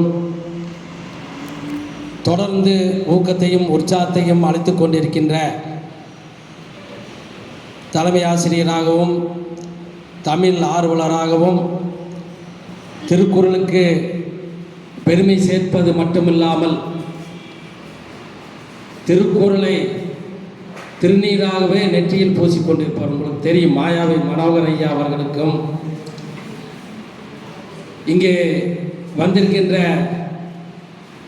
சிஎஸ் ஐயாவின் ஆசியோடு மக்கள் மாமன்றத்தை தொடர்ந்து வழிநடத்தி கொண்டு சிறப்பித்துக் கொண்டிருக்கின்ற மக்கள் மாமன்ற அன்பர்களாகிய ஓய்வு பெற்றாலும் நான் முதியோராக இல்லாமல் ஒரு வாலிபனாக தொடர்ந்து வலம் வந்து கொண்டிருக்கிறேன் என்றை நிரூபிக்கும் வகையில் குமாரசாமி ஐயா அவர்களுக்கும் மாரிமுத்து மற்றும் அருணாசலம் ஐயா அவர்களுக்கும் ரங்கராஜன் திருக்குறள் அவர்களுக்கும் இசை ஆசிரியர் மோகன்ராஜ் ஐயா அவர்களுக்கும் ஏனைய ஆசிரியர் பெருமக்கள் அனைவருக்கும் எனது திருக்குறள் வணக்கத்தை இந்த இனிய நேரத்தில் சொல்வதில் பணிவுடன் மகிழ்ச்சி கொள்கிறேன். அதாவது ஏதாவது ஒரு சுருக்கமாக 2 கருத்தை மனசில் பதிய வச்சுட்டு நாம் ஒரு உரையாக முடிக்கிறது என்றது எப்போவுமே வழக்கம். இன்றைக்கி பார்த்தீங்கன்னா 2 நிகழ்வுகள் நமக்கு மனசை தொட்ட நிகழ்வுகளாக ஆயிடுச்சு. ஐயா தங்கவேல் சார் அவருடைய மகன் ஒரு விபத்தில் இருந்து இந்த மாதிரி அவரை பாதுகாத்த ஒரு காவலர் அவர் இந்த மாதிரி ஒரு சம்பவத்தை சொல்லுவது நமக்கு உருக்கமளிக்கிறது. இதை நினைக்கும் போது எனக்கு ஒரு சிறு நிகழ்வு மனதில் தோன்றுகிறது. அந்த சிறு நடைபெற்ற வரலாற்று சம்பவத்தை சொல்லி எனது உரையை முடிக்கிறேன். அவர் ஒரு வரி சொன்னார். அதற்கு முன்னதாக சுந்தரராச அடிகளார் அவர்கள் உரையிலிருந்து ஒரு சிறு கருத்து தெரிவிக்கிறேன். அவர் சொன்னார், நான் நல்லா சம்பாரிச்சுட்டேன், எனக்கெல்லாம் ஒன்றும் இல்லை, நான் சந்தோஷமாக இருக்கிறேங்கிறார். நம்ம தேசத்தில் எத்தனை பேர் இந்த மாதிரி சொல்கிறாங்க சொல்லுங்க பார்க்கலாம். அவருக்கு ஒரு பெரிய கைத்தட்டல் கொடுங்க. ஏன்னா எனக்கு எல்லாமே இறைவன் கொடுத்துருக்கிறாருங்க. நான் ரொம்ப மகிழ்ச்சியாக இருக்கிறேன். எனக்கு இறைவன் நிறைய அள்ளி கொடுத்துருக்காரு அப்படிங்கிறதே நான் பல ஆண்டுகளுக்கு முன்னாவே சொல்லி வருகிறேன். அதில் நானும் ஒரு பெருமைப்படுகிறேன் சொல்வதில். ஏன்னா பணத்தை நோக்கி நமது வாழ்க்கை தான் சென்று கொண்டு இருக்கிறது. எத்தனை பேர் சொல்கிறீங்க. இப்போ எனக்கு நான் மனதளவில் ரிட்டையர் ஆகிட்டுருங்கன்னு அடிக்கடி சொல்லுவேன் எல்லாத்துக்கிட்டையுமே. ஆனால் தொழில் இருக்குதுங்க. மத்தியானம் சாப்பிட்டேன்னா அந்த கை ஈரம் அலுவலகத்தில் தான் காயும். சாப்பிட்ட உடனே நான் மத்தியானம் மருத்துவர் ஐயாவுக்கு தெரியும், மதிய உணவு உட்கண்ட பிறகு நீங்கள் படுக்காட்டி பரவாயில்ல, படுத்து தூங்கணும்னா நமக்கு அந்த தொந்தி வரும், அது ஆகாது. நீங்கள் உட்காந்து மனசை அமைதியாக ஒரு 1/2 hour 1/4 மணி நேரம் ரிலாக்ஸ் பண்ணுங்க பாரு. அந்த மாதிரி கூட நான் அதற்கு இடம் கொடுக்காம மதிய உணவு உட்கொண்ட பிறகு உடனடியாக அலுவலகத்துக்கு வந்துடுவேன். அப்படின்னா நான் அறக்க பறக்க பணத்தை எண்ணிக்கொண்டு இருப்பதாக சான்று அல்ல. நாம் ஃபிசிக்கல் ஆக்டிவிட்டீஸ் உடல் அளவில் நம்ம அதை இயக்கிற மாதிரி இயக்கிட்டே இருக்கணும். எதுவுமே மனசும் சரி உடலும் சரி இயங்கிட்டே இருக்கிற மாதிரி நாம் பார்த்துட்டோம்னா போதும். அதே மாதிரி ஐயா சொன்ன மாதிரி இதுவும் கடந்து போகுங்கிற ஒரு எண்ணத்தை வளர்த்துக்கோணும். அதனால் எப்பவுமே நம்ம மகிழ்ச்சியாக இருக்கலாம். ஒரு அவுரங்காபாத் ஒரு மருத்துவமனையில் நடந்த சம்பவம், இதை அடிக்கடி நம்ம ஓய்வு பெற்ற கலியமூர்த்தி ஐபிஎஸ் அதிகாரி அவர்கள் அடிக்கடி இதை அவருடைய சொற்பொழிவிலே ஆற்றிக்கொண்டிருப்பார். அவுரங்காபாத் மருத்துவமனையில் ஒரு தாய்க்கு பிரசவம் நடக்குது. அது நடக்கிறப்போ அந்த குழந்தைக்கு இரட்டை குழந்தை பிறக்குது. அந்த ரெட்டை குழந்தை பிறந்ததுல பார்த்தீங்கன்னா ஒரு குழந்தை இறந்துருது. அப்புறம் அந்த தாய்க்கு வந்து எப்படி சொல்கிறதுன்னு தெரியாமல் எல்லாம் உற்று நோக்குறாங்க. அந்த மருத்துவ பணி கம்ப்ளீட் ஆயிடுச்சு. அப்புறம் இந்த மாதிரி கொஞ்சம் உணர்வு வந்து அந்த தாய் கேட்குறாப்புல, எங்கே கொடுங்க என்னுடைய குழந்தை பார்க்கணும் அப்படின்னு. மருத்துவர் திணறி எல்லா பணியும் முடிச்சுட்டு செவிலியர் உட்பட எல்லாருமே எடுங்க எப்படி ஒரு குழந்தை இறந்துருச்சுன்னு சரி முயற்சி பண்ணுவோன்னு சொல்லி கடும் முயற்சி பண்ணுறாங்க அந்த மருத்துவர், சுற்றி இருக்கிற மருத்துவர்கள்லாம். அப்படி இருந்துமே அதை காப்பாற்ற முடியல. ஒரு குழந்தை வந்து இறந்துருச்சு, ஒரு குழந்தை காப்பாற்றப்பட்டது. அப்புறம் அந்த தாய்கிட்ட தன்னுடைய கணவன் மூலமாக லேசாக செய்தி கொடுக்குறாங்க, அம்மா நீ வருத்தப்படக்கூடாது, உனக்கு 2 அழகான குழந்தை பிறந்திருக்கிறது. ஒரு குழந்தைய மருத்துவரால் காப்பாற்ற முடியல, ஒரு குழந்தை நல்லா இருக்குன்னு சொன்னால் அந்த அம்மா கிடையவே கிடையாது, நம்ம வந்து அப்படி சொல்லாதீங்க, நீங்கள் எதை மாற்றி சொல்கிறீங்க, இல்லை ஒரு குழந்தை வந்து இறந்துருச்சுமா, நீ மனசு தைரியமாக இருக்கிறாங்க. அப்புறம் அந்த அம்மா கதறாங்க, துடிக்கிறாங்க. அப்புறம் அதை பார்த்துட்டு கணவர் சொல்கிறார், டாக்டர் ஐயா ஏதாவது பார்க்க முடியுமா, இன்னொரு தடவை முயற்சி பண்ணுங்க. இல்லை நாங்கள் கடும் முயற்சி பண்ணிட்டோம் அப்படின்னு. அப்புறம் அந்த கணவர் வந்து அந்த தாய் மனைவிகிட்ட சொல்கிறாங்க, அதாவது ஒரு குழந்தை உயிரோடு இருக்கிறது, இறைவன் நமக்கு அதை கொடுத்துருக்கிறாரு, ஆறுதல் பட்டுங்க, நம்ம இன்னொரு குழந்தை தவறிடுச்சுமா, நீ மனசை ஆறுதல் படுத்திக்கோ அப்படின்னு. அப்புறம் அந்த தாய் சொல்றா, கிடையவே கிடையாது, எப்படி இறக்கும், நான் அந்த குழந்தை என்னுடைய வயிற்றில் 2 குழந்தைகளுமே எனக்கு அசைவை கொடுத்தது, நான் நன்கு உணர்ந்தேன், கண்டிப்பாக அந்த குழந்தை இறந்திருக்காது, தயவு செஞ்சு அந்த குழந்தை எனக்கு கொடுங்க அப்படின்னு சொல்லி அந்த தாய் பதறா. நடந்த சம்பவம் அவுரங்காபாத் மருத்துவமனையில். அப்புறம் சரி கொடுங்க அப்படின்னு சொல்லி அந்த இறந்த குழந்தையை கொடுக்குறாங்க, கொடுங்க நான் பார்க்கணும் அந்த குழந்தைன்னு. அந்த மார்பில் வச்சு அணைச்சு கதறாள் அந்த தாய். அந்த கட்டி அணைச்சு கதற போது அந்த உணர்வுல அந்த குழந்தை துடிச்சு உயிர் வருது. எப்பேற்பட்ட ஒரு சம்பவம் பாருங்க. நம்பிக்கை, அந்த அளவுக்கு வந்து அந்த நம்பிக்கை வந்து அந்த அம்மாவுக்கு இருந்திருக்குது. தன்னுடைய வயிற்றுல வந்து நமக்கு வந்து அந்த குழந்தை வந்து இறந்திருக்காருங்கிற ஒரு உயரிய நம்பிக்கை அந்த தாய்க்கு இருந்திருக்குது. அந்த நம்பிக்கை ஜெயிச்சிருக்குது. அதனால நாம என்னன்னா இந்த ஒரு சுதுவான தாய் தாப்பந்தான் காரணம்னு அந்த காவல்துறை ஆய்வாளர் சொல்லிட்டு போற போது எனக்கு இந்த கருத்து ஞாபகம் வந்தது. அதனால் நமக்கு வந்து எப்படின்னாங்க, நம்மளை அப்புறம் சொன்னார், கெட்டவர்கள் நல்லவர்கள் இருக்கத்தான் செய்கிறாங்க. ஒரு திரைப்படம் பார்க்குறோம், நல்ல காட்சி எடுத்துக்கிறோம், அது தவறான காட்சியை நம்ம விட்டுறணும். எல்லாம் சுற்றி பார்த்தீங்கன்னா நம்மகிட்ட எல்லாருமே எல்லா விதமாக தான் இருக்கிறாங்க. நீங்கள் நல்லவர்களோடு நட்பு பயணம் சொல்லுங்கள், நல்லதை எடுத்துக்குங்க. ஒரு கெட்டவராக இருந்தால் நாம் வந்து விலகித்தே நிற்கணும். ஏன்னா இன்றைய காலம் வந்து கலியுக காலம். விசாக முனிவர் என்ன சொல்கிறார், கடைசியில் எழுதிட்டேன் எல்லாம் சொல்றாரு, இந்த கலியுக காலத்துல நாம நினைச்சு பார்க்க முடியாத செயல்கள்லாம் நடக்குது, கற்பனை கெட்டாத செய்தியெல்லாம் நடக்குது. அப்புறம் கீழே சொல்றாரு, கடமையும் கண்ணியமும் ஊசலில் பிழைத்து கொண்டு இருக்கிறதுன்னு போடுறாரு இல்லைங்களா ஐயா. கடமையும் கண்ணியமும் ஊசலில் பிழைத்து கொண்டு இருக்கிறார். மயிரிலையில அது பொழைச்சிட்டு இருக்குதுங்கிற அந்த மாதிரி ஒரு காலமா இருக்குது இன்னைக்கு. வந்து நாம அந்த மாதிரி நல்லதை எடுத்துட்டு நாம் பகிர்வோம், நல்லதை நினைப்போம் என்று சொல்லி இந்த அரிய வாய்ப்புக்கு நன்றி தெரிவித்து இங்கே வந்திருக்கின்ற அனைத்து அன்பர்களையும் உடன்பரவா சகோதர சகோதரியும் வேண்டி என்னுடைய நன்றியை மீண்டும் தெரிவித்து, மலர்வண்ணன் வந்திருக்காரு, அவருக்கு ஒரு நன்றி சொல்லி இந்த சிற்றுரையை முடிக்கிறேன். நன்றி, வணக்கம், ஜெயஹிந்த். மகனாக பல அவதாரம் இவர்களுக்கு, இத்தனையும் இருந்தாலும் கண்கலங்க உரிமை இல்லை, கோழை என்போம், கருத்து சொல்ல முடியவில்லை, சோம்பேறி என்போம், ஓய்வெடுக்க நேரம் இல்லை, சோம்பேறி என்போம், பாதுகாக்க வரும்போது சந்தேகம் என்போம், அவர்களுக்கும் உணர்வுண்டு, அவர்களுக்கும் வழி உண்டு, அன்பினால் வெல்வதற்கு நமக்கும் பங்குண்டு. நன்றி. அடுத்ததாக கவிதை வாசிக்க வருகிறார் கவிஞர் அருணாச்சலம் ஐயா அவர்கள்.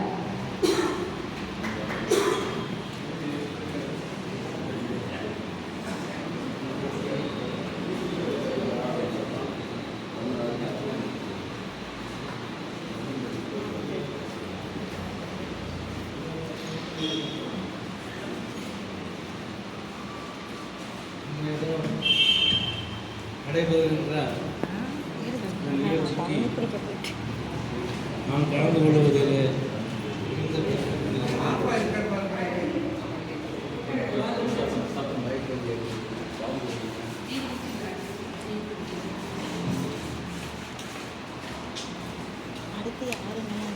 பெருமைப்படுகின்றோம்.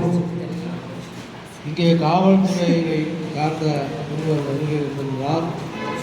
அவர்கள் நெஞ்சத்தை உலுக்கிவிட்டு சென்று விட்டார். ஏனென்றால் நமது தலைவர் தங்கவேல் அவர்கள்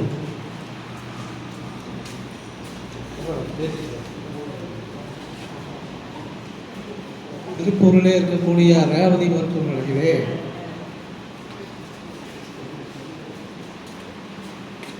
அவரது மகனை கோவைக்கு அழைத்து செல்லும் பொழுது நான் எனது சித்தர்களை எல்லாம் வேண்டினேன்.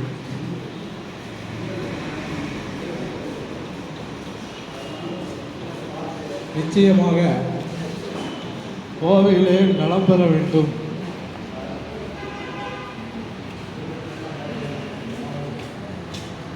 பலம் பெற்று திரும்ப வேண்டும் என்று வேண்டிக்கொண்டேன். சித்தர்கள் அனைவரையும் இணைத்து அவர்களை வழியனுப்பினேன்.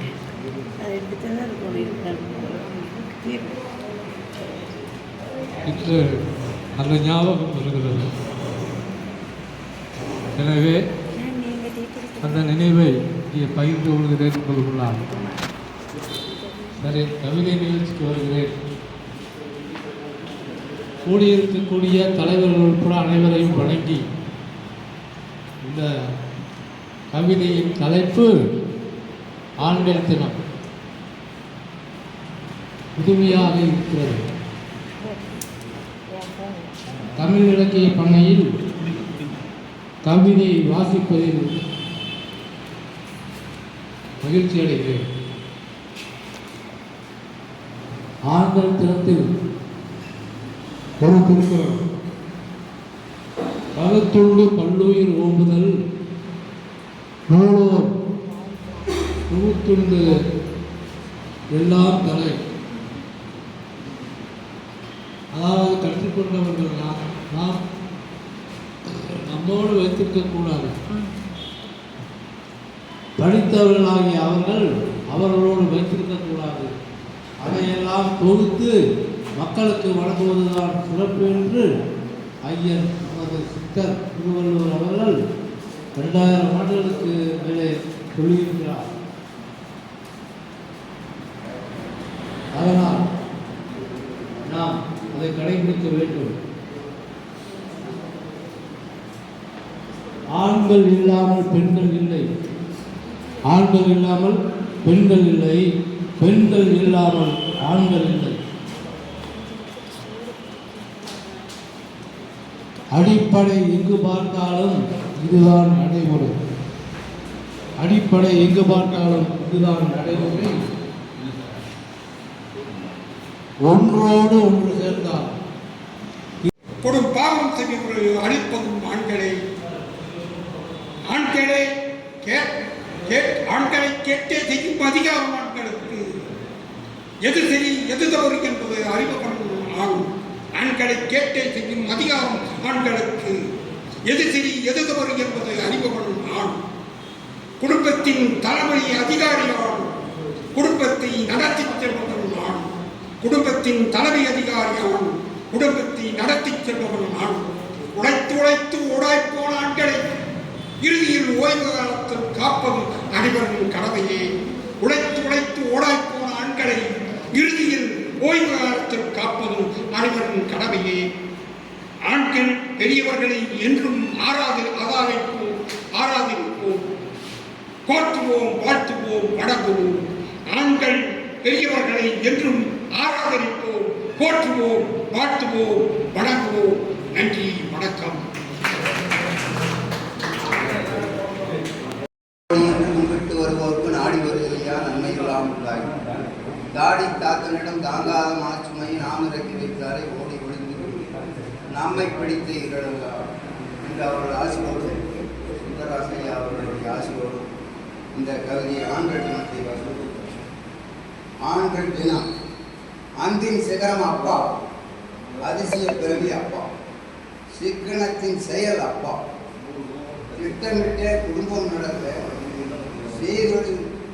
செய்தொழிலின் வரவும் அப்பா, செய்தொழிலின் வரவும் அப்பா, அறிவின் அதிசயம் அப்பா, உலக விஷயங்களை உடனே தெரிந்து கொண்டு தன் குழந்தைகளுக்கு சொல்பவர் அப்பா, உலக விஷயங்களை அனைத்தும் தெரிந்து கொண்டு குழந்தைகளுக்கு சொல்பவர் அப்பா, பெருந்துயர் நடந்தாலும் தெய்வத்திடம் முறையிட்டு மனதுக்குள் அழுபவர் அப்பா. எந்த அப்பாவும் குழந்தைகளை தவறான செயலுக்கு தள்ள மாட்டார். குழந்தைகள் செய்யும் தவறை அவர் மொழியிலே பேசி ஆதரித்து அணைத்திடுவார். வெள்ளிக்கிழமை பிறந்த ஆண் குழந்தை வீதியிலே என்று வழக்கு சொல் உள்ளது. வெள்ளிக்கிழமை பிறந்த ஆண் குழந்தை வீதியிலே என்று வழக்கு சொல் உள்ளது. அதனையே அந்த ஆண் குழந்தை கட்டு கொடுக்கும் வழக்கம் உள்ளது, இன்று வரை உள்ளது. ஆனால் இன்றைய இளைஞர்களோ அம்மா எங்களிடம் இருக்கட்டும், அப்பாக்களை அனாதை இல்லத்தில் கற்றுக் கொடுத்து விடுகிறார்கள். அளந்த வெள்ளம் அட்டாலியிலே என்கிற என்பதை அவர்களுக்கு புரியாமல் வாழ்கிறார்கள். ஏனென்றால் இப்போ எனக்கு பேரன் இருக்கிறான், மாங்கிட்ட சொல்லும்போது சொல்லுவார், சரியான குடும்பம்னுங்கிறான்னு சொன்னால் அவங்களுக்குப்பா குழந்தை அப்படிங்கிறார். அளந்த வெள்ளம் அட்டாலியில் இருக்குன்னு சொல்லிக்கிட்டு என்ன காரணம்னா அது புரிய மாட்டேங்குது, இல்லை சொல்றது கேட்க மாட்டேங்குது. என்னன்னு கேட்டால் ஆண்கள் அடிமையாகத்தான் வாழ்கிறார்கள் என்பதை கூறி வாழ்த்து அதை விடைபெறுகிறேன்.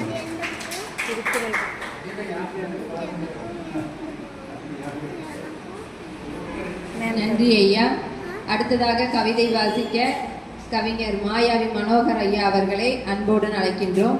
அதற்கு முன்னதாக மக்கள் மாமன்ற ஒருங்கிணைப்பாளர் தனலட்சுமி மணியம் ஐயா அவர்களை வருக என வரவேற்கிறோம்.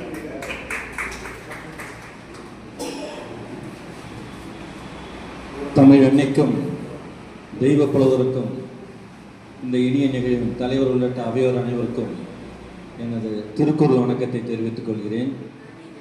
மாரிமுத்தையா பேசும்போது சொன்னார், தந்தையை அனாதை இல்லத்தில் விடுவதாக, முதியோர் இல்லத்தில் விடுவதாக. அதுதான் உண்மையாகவும் இருக்கிறது. அம்மா இருந்தால் கூட 4 பாத்திரம் கழுவுவாங்க, அப்பா இருக்கிறனால சுமை தானே அப்படிங்கிற எண்ணம் தான் இருக்கு.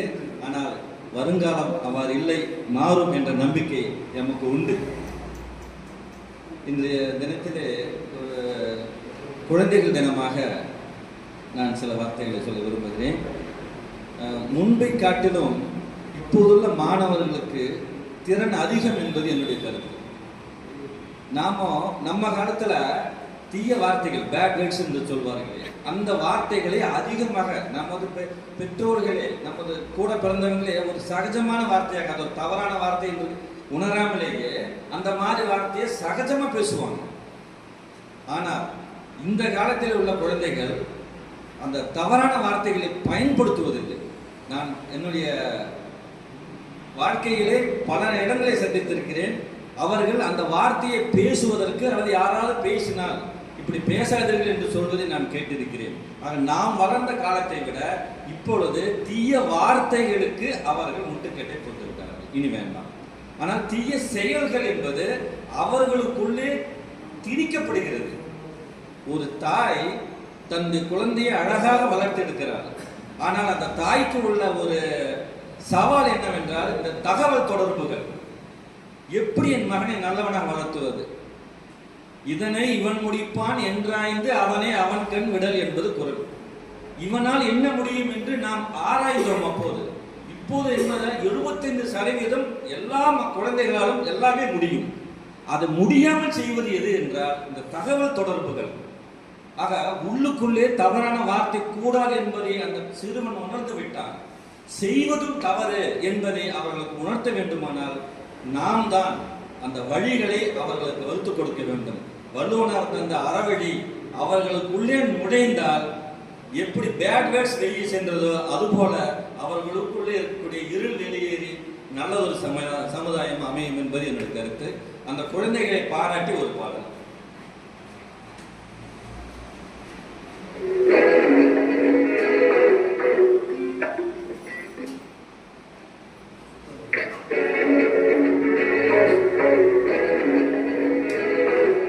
தங்கங்களே, நாளை தலைவர்களே, நம் தாயும் மொழியும் கண்கள் என்று குழந்தைகளை, வருங்கால இந்தியாவை வடிவமைக்க போகும் குழந்தைகளை, நம் வீட்டில் உள்ள குழந்தைகளையும் அக்கம் பக்கத்தில் உள்ள எல்லா குழந்தைகளையும் நம்மால் இயன்ற வரையில் திருவள்ளுவம் அந்த வள்ளுவர் காட்டிய வழியிலே நாம் அவர்களை மடைமாற்றி கொண்டு சென்று ஒரு நல்ல ஒரு சமுதாயத்தை அமைக்க வேண்டும் என்று சபையோர் முன் கோரிக்கை வைத்து விடைபெறுகிறேன். நன்றி. திருக்குறள் வணக்கம்.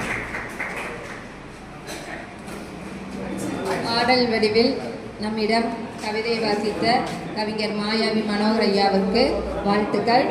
அடுத்ததாக கவிதை வாசிக்க கவிஞர் தமிழ்ச்செம்மல் குமாரசாமி ஐயா அவர்களை அன்புடன் அழைக்கின்றோம்.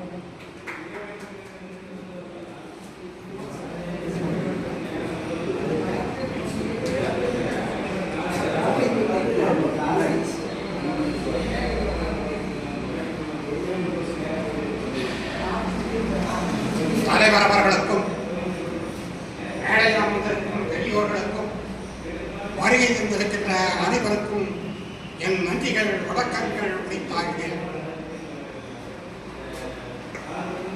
ஆண்கள் தினம் என்கின்ற தலைப்பில் கவிதை வாசிக்கின்றேன்.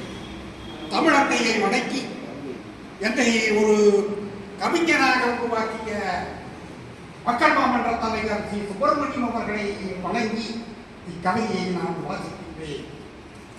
ஆண்கள் தினம். நல்லதொரு குடும்பம் பல்கலைக்கழகம் நாள் முழுதும் அயராது உழைத்து, நல்லதொரு குடும்பம் பல்கலைக்கழகம் நாள் முழுதும் அயராது உழைத்து நமது குடும்பம் நன்கு உயர வேண்டும், நாடு போற்ற வாழ வேண்டும் என்ற நல்லெண்ணம், உழைப்பு உழைப்பு உன்னதமான உழைப்பு கலைப்பின்றி கவிதை வாசிக்க வருகிறார் திருக்குறள் ரங்கராஜன் ஐயா அவர்கள்.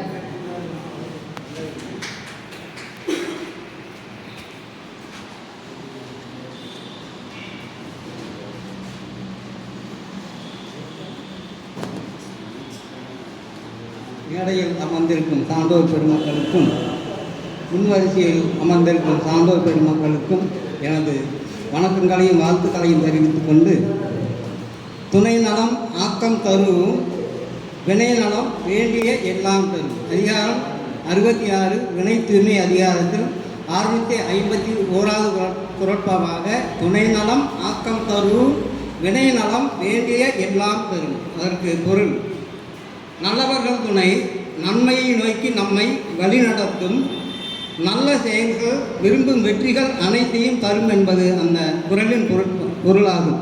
அந்த பொருளின் வரிகளுக்கேற்ப ஒரு நாள் மக்கள் மாமன்றத்திலே மருத்துவர் ஐயா அவர்கள் அகவை உந்த தமிழறிஞர் விருது வாங்குவதற்காக ஒரு நூல் எழுதுங்கள் என்று சொன்னார். அவருடைய சொல்லை கேட்டு மறுபடியும் மாயாவி மனோகர் ஐயா அவர்களும் இது மாதிரி எனக்கு எப்படியாவது ஒரு நூல் எழுதுங்கள் என்று சொன்னதன் காரணமாக என்னுடைய சிற்று அறிவுக்கு ஏற்ற வகையில் நான் எப்படி திருக்குறள் படித்தேன், எங்கிருந்து வந்தேன், என்னுடைய வாழ்க்கை அனுபவங்களை ஒருவரிடம் சொல்வது போல் நினைத்து அந்த முற்றோதல் தந்த முன்னேற்றம் என்ற நூலை என்னுடைய சிற்றறிவுக்கு ஏற்றவாறு எழுதியிருக்கிறேன். அதில் ஏதாவது தவறுகள் இருந்தால் பிழை பொறுத்தள்ள வேண்டும் என்று கூறி அந்த புத்தகத்தை முதலாக ஒரு அம்மன் கோயிலில், சவுடேஸ்வரி அம்மன் கோயிலில் சமர்ப்பித்தேன். இரண்டாவது நூலாக அந்த நூலை சுந்தரராஜ ஐயா அவர்களுக்கு சமர்ப்பித்து, எனது இரண்டாவது நூலை அவர்களுக்கு சமர்ப்பித்து அவருடைய வாழ்த்தை, உங்களுடைய எல்லாருடைய வாழ்த்தை பெற வேண்டும் என்று கேட்டுக்கொள்கிறேன்.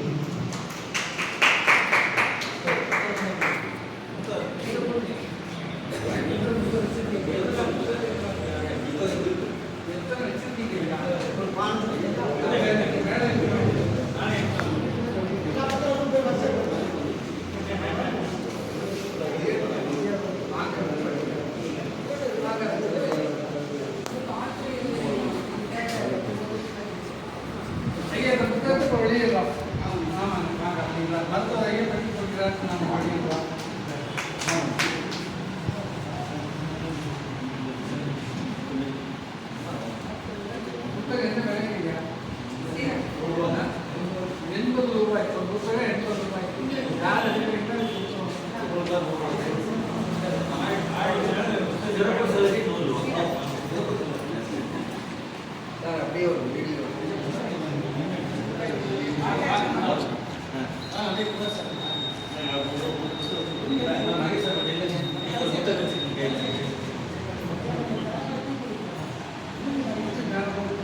தெரியுதுங்களா?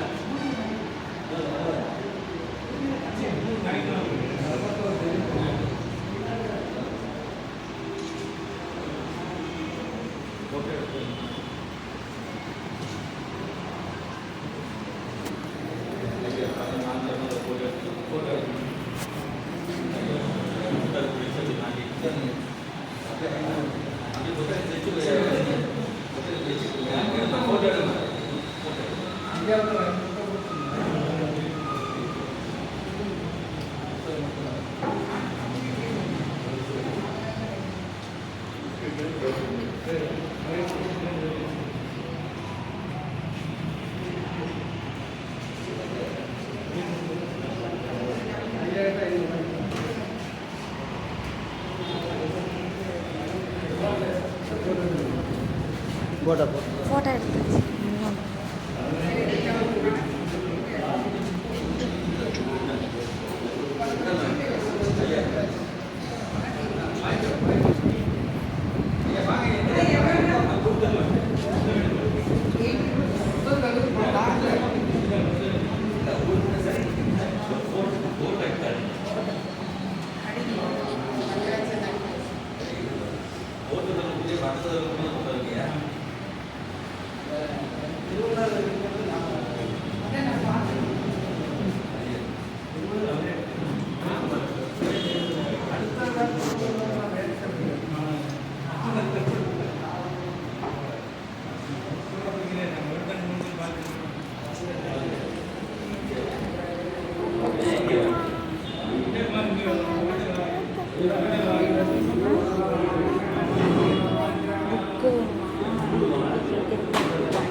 உனக்கு திருக்குறள் புக்கு தருவாங்க.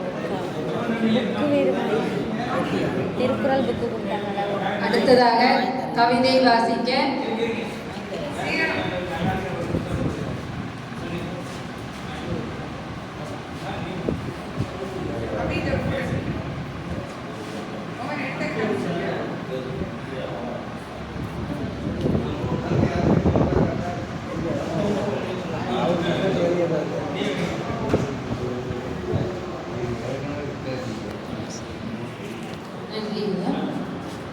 அடுத்ததாக கவிதை வாசிக்க திரு அழகுபாண்டி ஐயா அவர்களை அன்புடன் அழைக்கின்றோம்.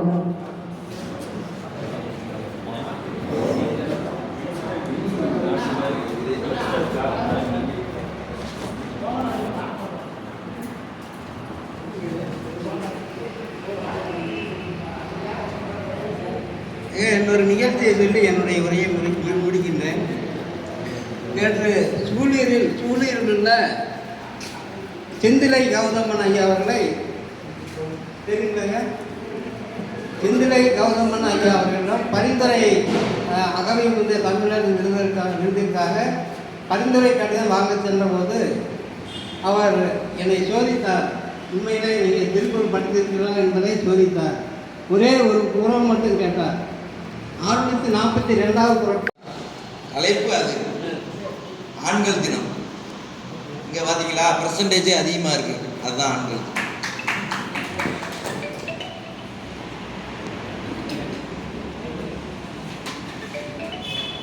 தர வேண்டும் பாரத நாட்டிலே வலியறியா பெண்கல்வி வீட்டிலே, தர வேண்டும் பெண்கல்வி வீட்டிலே, தகடுகள் தங்கங்கள் ஆகிடும் கூட்டிலே அப்படின்னு ஒரு 11வது படிக்கும்போது பெண்கல்வி அப்படின்ற தலைப்புக்கு நான் எழுதின கவிதை இது.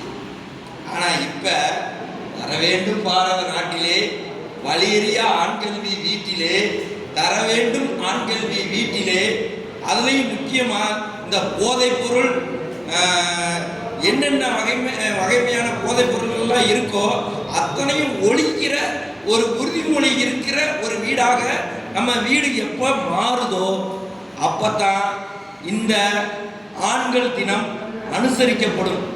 அப்படி அனுசரிக்கணும்னா முதல்ல இதெல்லாம் ஒழிச்சிட்டு அதுக்கு அடுத்து ஆண்கள் தினம் கொண்டாடணும்.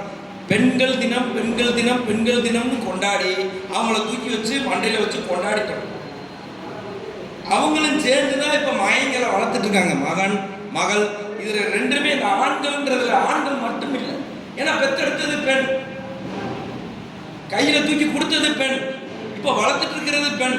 இவங்கெல்லாம் சேர்ந்து அந்த பையனுக்கு கொடுக்குற மிகப்பெரிய ஒரு அந்த அனுதாபம், காக்கைக்கும் தன் குஞ்சு பொன் குஞ்சுன்னு சொன்னது மாதிரி அதை அப்படியே நான் வந்து வளர்க்குறேன், என் பிள்ளை தப்பு பண்ணாது, என் பிள்ளை தங்கம் அப்படின்லாம் சொல்லி தங்க புள்ள, வைர புள்ள, செல்ல குட்டி, கண்ணு குட்டி, அதுக்கடுத்து பன்னி குட்டியா நிற்குது இப்போ அந்த ஆண்கள். அந்த ஆண்கள் இப்படி இருக்க போய்தான் ஒரு நாள் தினசரி பேப்பர்ல பாலியல்ன்ற வார்த்தை வராம இருக்கா? என்றைக்காவது தினசரி பேப்பர் படிக்கிறவங்க எல்லாத்துக்கும் தெரியும், தினசரி வாசிக்கிற அத்தனை பேர்களுக்குள்ள உணர்ச்சிகளுக்குள்ள கொட்டி கிடக்கிற ஒரு மிகப்பெரிய கொடுமை என்னவென்று சொன்னால் நம்ம வளர்ப்பு எப்படி இருக்கு? இன்க்ளூடட் மீ, நானும் தான். என் பிள்ளைய இன்னைக்கு என் பையனை பார்க்கும்போது எனக்கு என்ன வருத்தமா இருக்குன்னா, இந்த ஆண்கள் தினத்தை நோக்கி நம்மளால பயணப்பட முடியுமா? சொல்லிட்டீங்க ஆண்கள் தினம் கொண்டாடணும், ரைட்டு, கொண்டாடிடுவோம். கொண்டாடுறதுக்கு தகுதி வேணும்ல.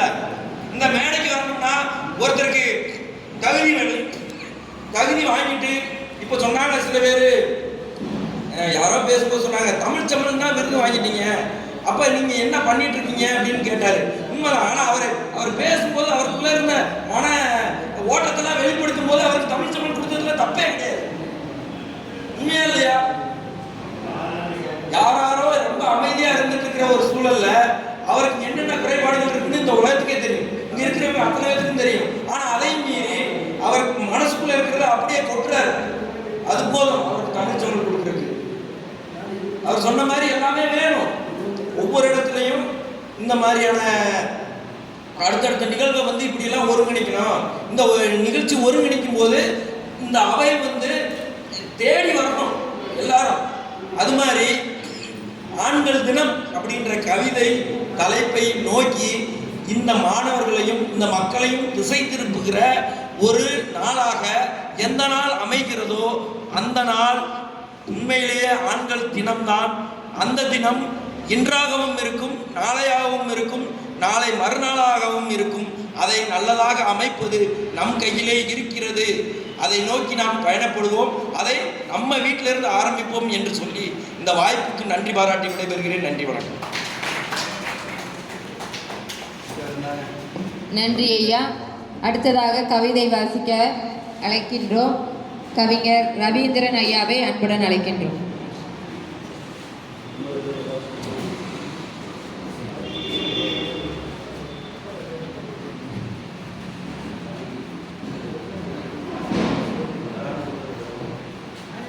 அவையோர்கள் அனைவருக்கும் எனது இதயம் கனிந்த வணக்கங்களை உறுத்தாக்கிக் கொள்கின்றேன். நான் ஆண்களை பற்றி என் கவிதை தயாரித்து வரவில்லை. இருந்தாலும் ஆண்கள் இந்த சமுதாயத்தில் உயர்ந்தோங்க வேண்டும்னா அவங்க தங்களை மேம்படுத்தி கொள்ள வேண்டும், சமூகத்துக்கான பணிகளை செய்ய வேண்டும். அப்பொழுதுதான் நமது இங்கே அமர்ந்திருக்கும் சான்றோர்களைப் போல இருந்தால்தான் ஆண்மை போற்றப்படும் என்பது என் தாழ்மையான கருத்து. நான் ஒரு திருக்குறள் வாசிக்கின்றேன். குறள் நான் படித்தேன். அதை அணியன்றோ நானுடைமை சான்றோர்க்கு அஃதின்றே பிணியன்றோ பீடு நடை. வள்ளுவர் நானுடைமை என்பதை பற்றி இக்குறளிலே விளக்கியுள்ளார், கூறியுள்ளார். சால் பண்பு முதலிய குணங்கள் உயர்ந்தோர் தமக்கு ஒவ்வாத கர்மங்களில் ஈடுபட்டால் நானுடையதால் தன்மை ஒவ்வாத கர்மங்கள் என்பன பகட்டு, வெளிச்சம், ஆரவாரம், ஆர்ப்பாட்டம் இவைகளால் தங்கள் காரியத்தை சாதித்து கொள்பவர்கள் அதை நினைத்து நாணுதல் வேண்டும் என்று கூறியுள்ளார். இந்த நாணுடைமை உள்ளவருக்குத்தான் பீடு நடை சாத்தியம், வேண்டாமை செருக்காவது போல என கூறியுள்ளார். அதாவது சொல்லணும்னா நம்ம சமுதாயத்தில் பார்த்திங்கன்னா நம்ம தான் பெரிய ஆளுன்னு நிறையா பேர் கூட்டத்தை கூட்டிகிட்டு போய் மிதித்து கொண்டு போடுறாங்க. மற்றவங்க எல்லாம் அவங்களெல்லாம் ஒரு சாதாரண எறும்பு போல் நினச்சிக்கிறாங்க. அந்த மாதிரி அவங்க என்ன செய்கிறாங்கன்னே தெரியாமல் சக மனிதர்களை மதிக்காமல் இந்த அவங்களும் செய்கிற தவறுக்கு வருந்தி மன்னிப்பும் கேட்கறது இல்லை, அதை பற்றி நான் வெட்கப்படுறதும் இல்லை. இந்த மாதிரியெல்லாம் இருக்கக்கூடாதுன்னு தான் இது போல் ஒரு குறளை அன்னைக்கு வள்ளுவர் அருமையாக படிச்சிருக்காரு. நன்றி, வணக்கம்.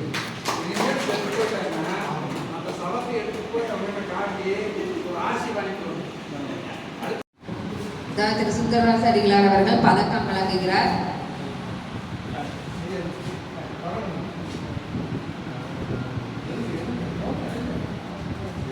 முனைவர் தங்கவேல் ஐயா அவர்கள்,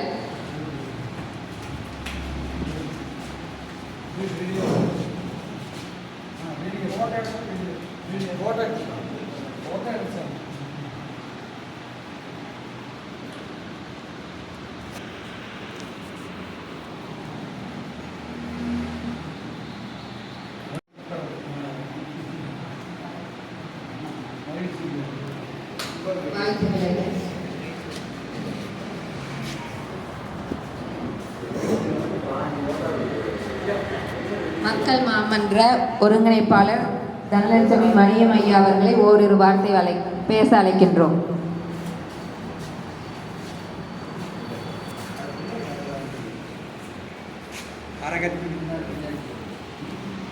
பெரியவர்களுக்கும் என்னுடைய மக்கள் மாமன்றத்தின் சார்பாக முதற்கண் நன்றியினை தெரிவித்துக் கொள்கின்றேன். காலதாமம் வந்ததற்காக உங்களிடத்தில் என்னுடைய மனமார்ந்த வருத்தத்தை தெரிவித்துக் கொள்கிறேன். நான் நேற்றே தங்கவேல் ஐயா அவர்களிடம் சொன்னேன், என்னால் வர முடியாது என்று. இருந்தாலும் நீங்கள் கலந்து கொள்ளுங்கள் என்று கூறிய ஒரே காரணத்திற்காக, அது டாக்டர் ஐயா மன்றத்துக்கு நான் இதுவரை வந்ததில்லை, நிகழ்ச்சியில் கலந்து கொண்டதும் இல்லை. ஆகையால் எப்பாடுபட்டாலும் வர வேண்டும் என்ற ஒரு முயற்சி எடுத்து இந்த மன்றத்தின் நிகழ்ச்சியில் கலந்து கொண்டதில் எனக்கு மிக பெருமை அடைகின்றேன். மேலும் எனக்கு இந்த சான்றிதழ் கொடுத்து கௌரவித்த உங்கள் அனைவருக்கும் என்னுடைய மனமார்ந்த நன்றியினை தெரிவித்துக் கொள்கின்றேன்.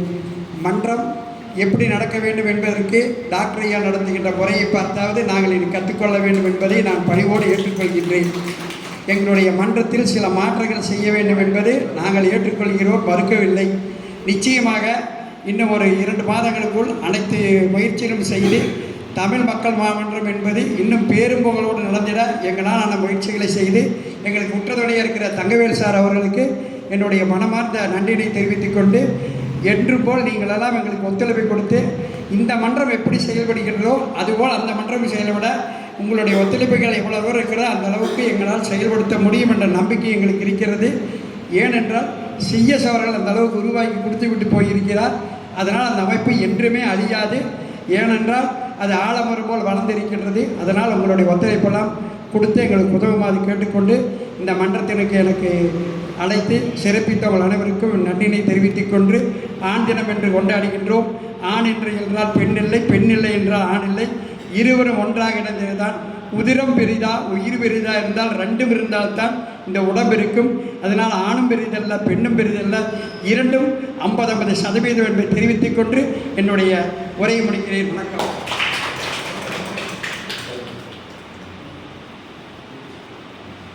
நன்றி ஐயா. அடுத்த நிகழ்வாக அறம் என்ற தலைப்பில் திரு அஜந்தா நாராயணசாமி ஐயா அவர்களை பேச அன்புடன் அழைக்கின்றோம்.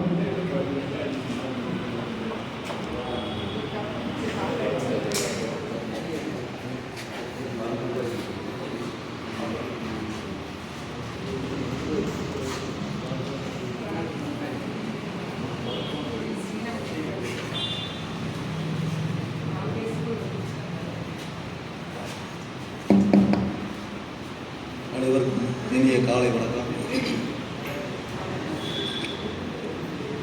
அறம்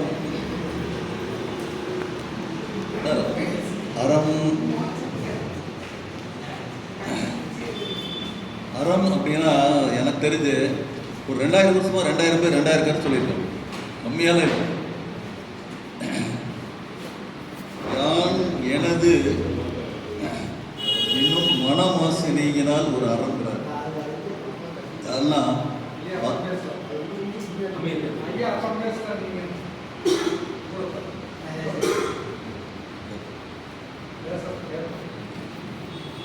யான் எனது எனும் மனமாசு நீங்கினால் அது அறம். அறங்கிற ஒரு கோட்டைக்குள்ள நுழையணும்னா ஆணவத்தை விட்டுட்டோம்னா அறத்துக்குள்ள போயிடும். ஆணவம் இருக்கும் வரைக்கும் நீங்கள் எப்படி அறத்துக்குள்ள போக முடியும்? ஒன்றுமே சான்ஸே இல்லை. மணிமேகலையில் அம்மா சொல்கிறாங்க, அறம் எனப்படுவது யாதெனின் உண்டியும் உரையும் உணவும் கொடுத்து இயலாதவரை காத்தல்.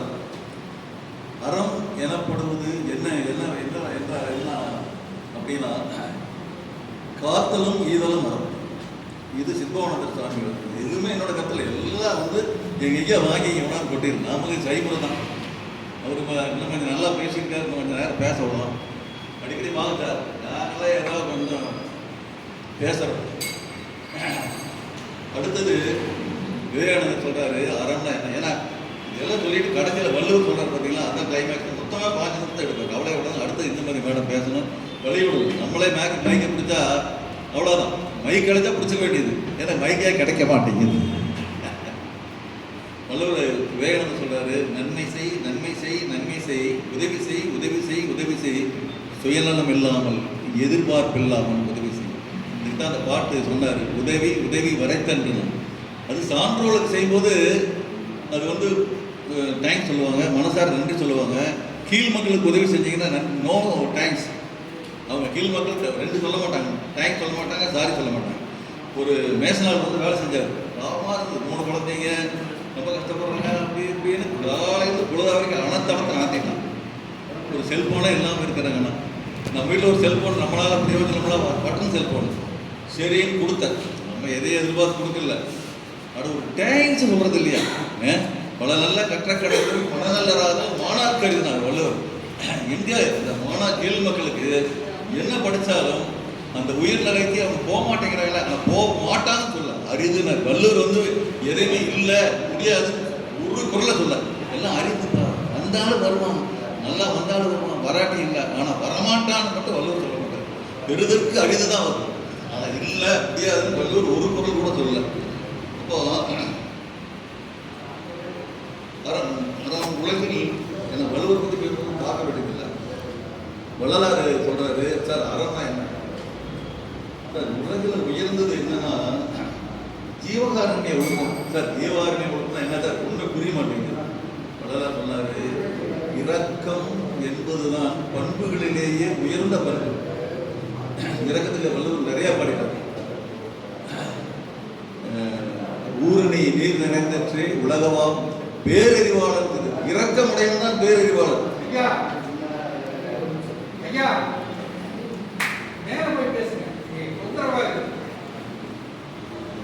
இரக்கம் உடையவன் தான் பேரறிவாளர். வள்ளுவர் சொல்றாரு, அறம்போல் கூர்மையினேனும். எவ்வளவு வேணாலும் படிச்சிருப்பார், எவ்வளவு வேணாலும் கூர்மையான அறிவு இருப்பார். அறம்போல் கூர்மையினேனும் மரம் போல் அவர் மக்கட்பண்புறார். 6 அறிவு படைத்த மனிதன் ஓரறிவு குறைவனாக இருப்பான். ஏன்னா அவன்கிட்ட இரக்கம் இல்லை சார். இரக்கம் இல்லாதவன் அரக்கன். ஈஸியாக சொல்றார் வள்ளலார். மகரிஷி சொல்றாங்க, நம் கடமை அறவாழ்வின் நாட்டத்தை சிறக்க நலவாழ்வு எடுக்கும் மெய்ஞான முடிவு சொல். அறத்தினுடைய முடிவு ஐயா சொன்னார். அறத்தின் எங்க போய் முடியும்? ஞானத்துல தான் முடியும். அறம் எங்க முடிக்கணும்? ஞானத்துல போய் முடிஞ்சாதான் அறம். சும்மா அறம் பேசி என்ன பண்றாங்க மகரிஷி ஐயா? அனைத்து உயிர்களையும் நேசித்தலே அறத்தின் உச்சம். வள்ளலார் எல்லாருமே நேசிக்கலாம். அறம் முடிஞ்சு போச்சு. அதுக்கு ஒன்றும் அறத்துக்கு தனியாக குவாலிஃபிகேஷன் வேண்டியதில்லை. வள்ளுவர் வராது. உங்களுக்கு அந்த பாயிண்ட் பிடிக்கும். உங்களுக்காக 4வது அதிகாரம் அறத்தில் ஆரம்பிக்கிறார். அறத்தை எங்க பிடிக்கிறார் பாருங்க. அறத்துக்கு 4வது அதிகாரத்திலிருந்து 25 20 குவாலிஃபிகேஷன் சொல்றாரு இறைவனுடைய அருளை பெறுவது. இப்போ இறைவனுடைய அருளை பெறுவது சொன்னார் சரியை கிரியை யோகம் ஞானம் எல்லாருமே சரியை தான் இருக்காரு. வெளியில் போய் சுற்றிட்டே இருக்கலாம். அந்த கோயில் போயாச்சுங்க, நாளைக்கு இந்த கோயிலுங்க கும்பகோணம் போய் 63 கோயில் சாமி கும்பிட்டாங்க. என்னத்தையா கொடுத்து உள்ளையா போட்டு வந்த அதுவும் செய்ய மாட்டேன். அப்போ 4வது அதிகாரம் அறத்தின் ஒன்று ஆக்கமும் இல்லை, அதனை மரத்தின் ஒன்று கேடும் இல்லை. மறந்தும் பிறன்கேடு சூழற்க சூழின் அறம் சூழும் சூழ்ந்தவன் கேடு. இங்கே கடவுளுக்கு வேலை இல்லை, ஆட்டோமேட்டிக் சிஸ்டம். கடவுளை தன்னை அடிச்சோன்னா வருதா இல்லையா? நீங்கள் தீமையை அடிச்சோன்னா தீமை வருது, நன்மை அடிச்சோன்னா நன்மை வருது. இதுக்கு கடவுள் வேண்ட. இந்த இயற்றப்பட்ட உலகம் தீமைக்கு தீமையும் நன்மைக்கு நன்மையும் இறைவன் வகுத்திருக்கும் வழி. அதனால தான் மறந்தும் பிறன்கேடு சூழற்க. என்னைக்காச்சும் ஒரு நாள் அறம் சூழ்ந்தவன் கேடு. சார் நல்லா தான் இருக்குது சார், நம்ம தொழிலே சார் எங்கேயாச்சும் இருக்கிறது சார். வீடு என்ன, கார் என்ன, பார்க்கலாம் என்ன, கொடைக்கானல் என்ன, கெஸ்ட் ஹவுஸ் என்ன, ஊட்டியில் கெஸ்ட் ஹவுஸ் நல்லா தான் இருக்கேன் சார். அது பார்த்து பேர் வேண்டாம். 2 பையன் சார், தொழிலே அதான். இடும்பை இயல்பு துன்பம் புரிதல். இந்த உலகத்தினோட இயற்கை என்னன்னா 100 நன்மை இருந்தால் 350 தீமை வருது சார். நம்மளுக்கு ஒரு வாரமாக சைக்கிள் டைம் நம்ம போட்டு எடுத்துக்கலாம். ஒரு வாரமாக 1 மணிக்கு முடிச்சாலும் இந்த இன்புட் நம்ம ரிலீஸ் பண்ணுவாங்க. துன்பம் எப்படி வருது பாருங்க, எந்த பிரச்சனையும் இல்லை, துன்பம் ரெடியாக இருக்கு. அப்படியே டாக்டர் மாதிரி இருமை வகையிலிருந்து இங்கு அறம் போனவனார். இன்பம் துன்பம் வந்துட்டு தானே சார் இருக்கு, நீ அறநிலை இல்லை. இப்போ வள்ளுவர் சொன்னாரு, அறத்தின் ஒன்று ஆக்கமும் இல்லை, அதனை மரத்தின் ஒன்று கேடுதல் சொல்ல வள்ளுவர். எங்க போய் இந்த அறத்தை முடியும்னா அறம் அருளில் முடிய வேண்டும். பொருளற்றார் பூப்பொருளால் அருளற்றார் அற்றார் சைபர் சார். அப்போ இந்த அறத்துக்கு முன்னால் ஒரு 2 குவாலிஃபிகேஷன் சொல்றேன். அறத்துக்கு மட்டும் 2 குவாலிஃபிகேஷன் முக்கியமானது. 22வது அதிகாரம் ஒப்புரவு சொல்றாரு, உலகத்தில் மீண்டும் பெறலே ஒப்புரவில் நல்ல பிறகு. இந்த ஒப்புரவு என்பதுங்க பெரிய அர்த்தம் தெரியுது.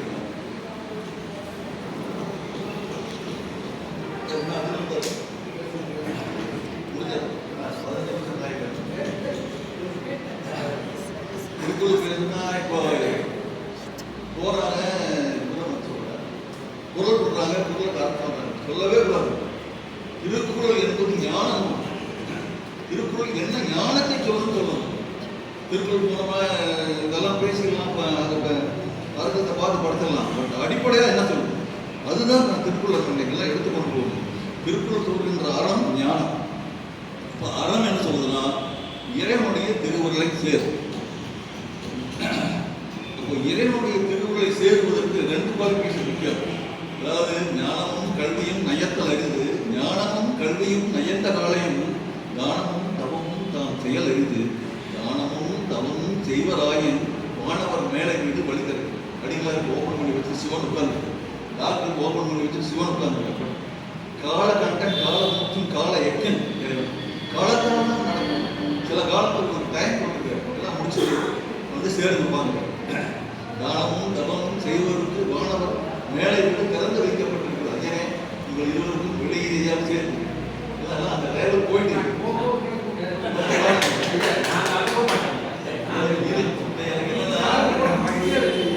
எனக்கு என்னன்னா இந்த உலக இன்பங்கள் மனுஷன் விடுபட்ட மட்டும்தான் அவா அற்றார் அற்றார் அவ்வாறு விட்டால் தான் அற்றார் அற்றது மட்டும். இப்போ நம்மளுக்கு இந்த பூமி மேலே ரொம்ப காதல், அதனால நான் இவங்களுக்கெல்லாம் அப்படியே போகுது. நீ காதல் வந்து இது மேலே காதல் இருக்குன்னா உள்ள மேலே பொங்கலை மேலே பணத்து மேலே நகை மேலே இல்லை, காதலாகி கசிந்து கண்ணீர் மலர்ச்சி பொதுவாக நம்மை மேல் உலகத்தில் கூட்டி தன்னுடைய திருவடிகளை சேர்த்துக் கொள்வார் பெருமான். அப்போ 22வது அதிகாரம் ஒப்புரவாளனுக்கு நம்மளால வந்து தெளிவான விளக்கம் தேடணும். இப்போ ராஜாஜி கொடுக்குறாரு, நீ சம்பாதித்த பொருளெல்லாம் எங்கிருந்து சம்பாதித்தனா இந்த சமுதாயத்திலிருந்து பெற்றுக்கொண்டு வரலாம், ஒவ்வொரு பைசாவும் இங்கிருந்து எடுத்துடணும். இப்போ நன்றி கட்டணம் சாகுறியா? டேம் கட்டியிருக்காங்க, வீட்டில் தண்ணி வருது, கரண்ட் லைட் சுவிட்சை போட்டால் லைட் எரியுது, வெளியில் போனால் போலீஸ் பாதுகாப்பு இருக்குது, ரோடு இருக்குது, சடன் காரில் போகணும், infrastructure of the society has been done. இந்த பணம் நம்ம அதை வந்து பயன்படுத்தி நம்ம சம்பாதிச்சோம். அப்போது இந்த சமுதாயத்துக்கு ஏதாவது செய்துவிட்டு போக வேண்டும். ஒப்புரவு என்பது ஒத்தது அறிவான் உயிர் வாழ்வான் மற்ற யார் செத்தார்கள் வைக்கப்படும். இந்த பாட்டுக்கு பல தமிழர்கள் பல விதமாக சொல்கிறாங்க. ஆனால் ஒத்து போகின்ற தன்மையுடைய ஐம்பூன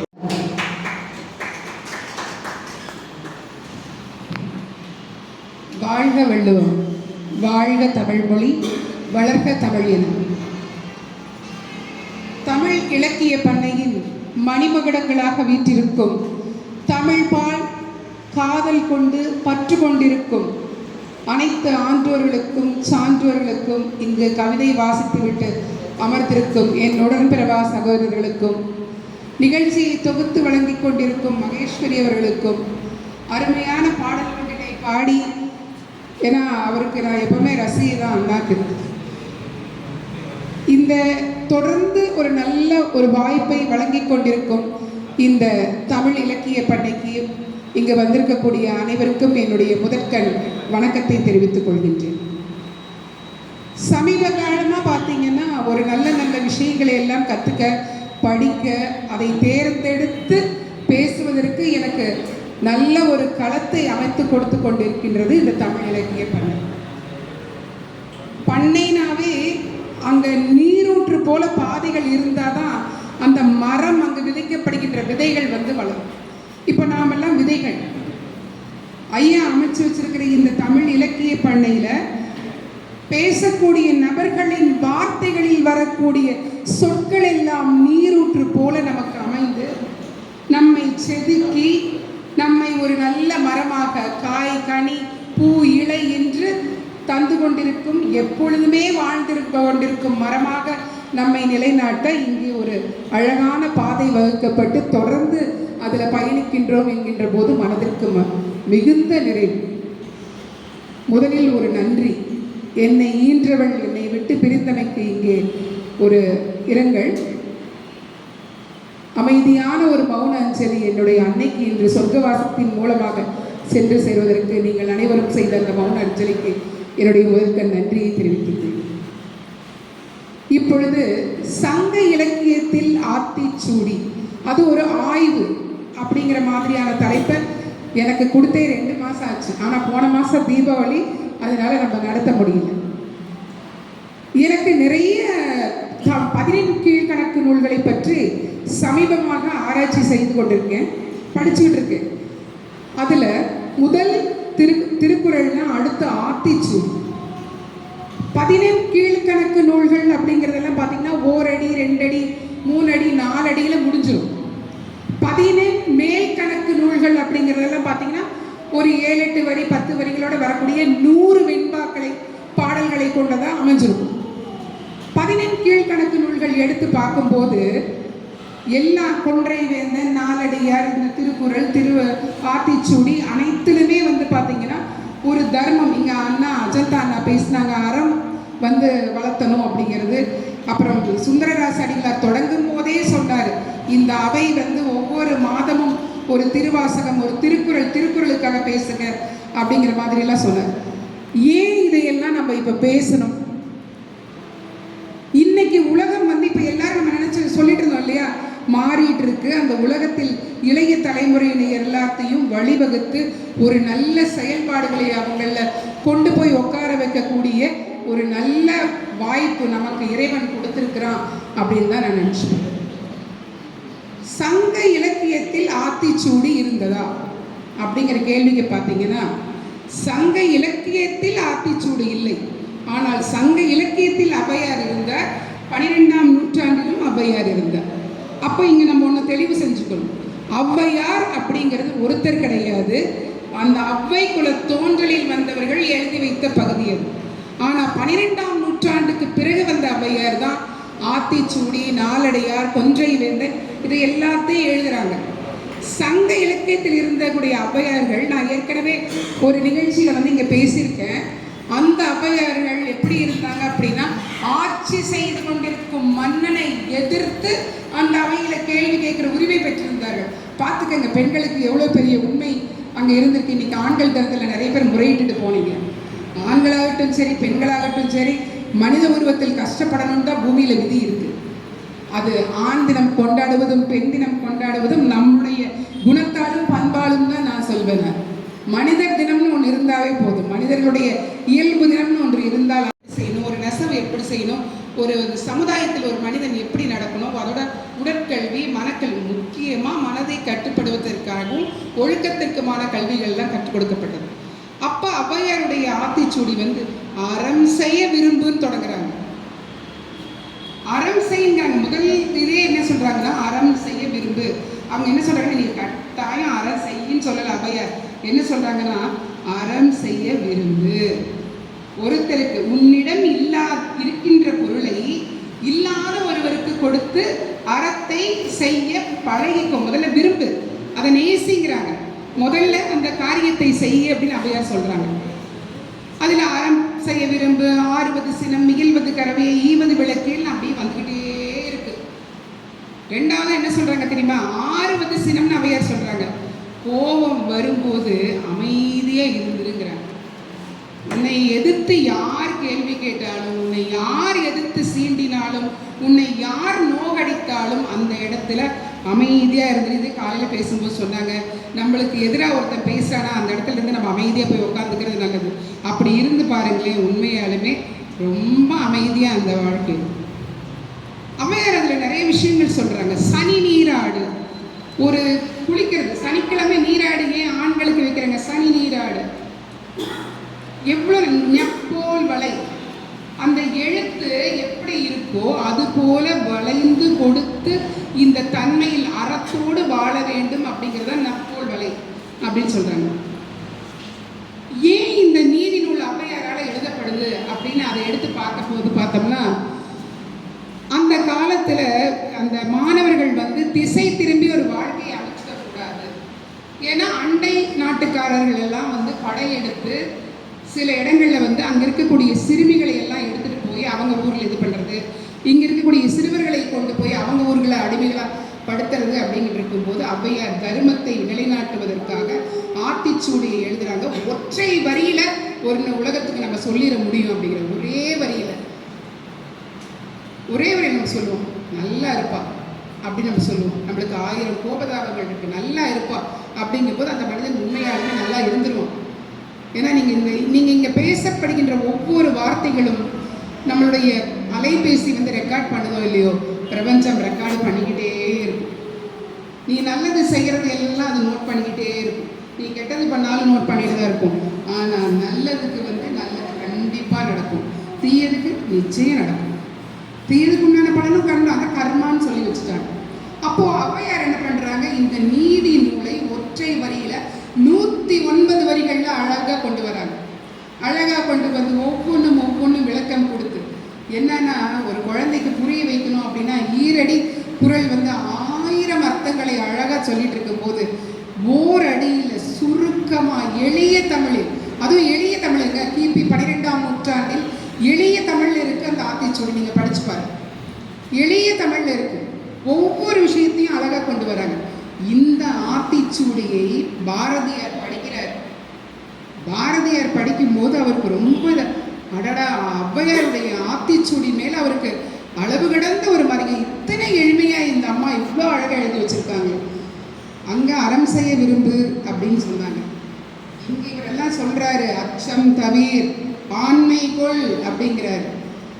அச்சத்தை முதல்ல விடுங்கன்றாரு பாரதியார். பாரதியாருடைய அந்த ஆத்திச்சூடி என்ன பண்ணது பாருங்க, அந்த காலத்துக்கு தகுந்த மாதிரி அப்படியே கொஞ்சம் மாறுது. அவர் என்ன சொல்ற, ரௌத்திரம் பழகுங்கிறார். ஔவையார் 6வது சினம்னு சொன்னாங்க. பாரதியார் என்ன சொல்றாரு, ரௌத்திரம் பழகிக்கோங்கிறாரு. கோவப்படு, அதை பழகி வச்சுக்கோ, தேவையான இடத்துல யூஸ் பண்ணு, தேவையில்லாத இடத்துல அதை உபயோகப்படுத்தாதே அப்படிங்கிறாங்க. கொஞ்சம் ஆண்டுகள் ஆகுது. 1963 பாரதிதாசன் பாரதியார் மேல் கொண்ட காதலால அந்த ஆத்திச்சூடியை படிச்சுட்டு அவர் என்ன பண்றாரு, இளையோர் ஆத்திச்சூடின்னு ஒன்று எழுதுறாரு. அனைவரும் சமம்தார். முதல்வர் என்ன சொல்றாரு, அவர் அனைவரும் சமம்தார்.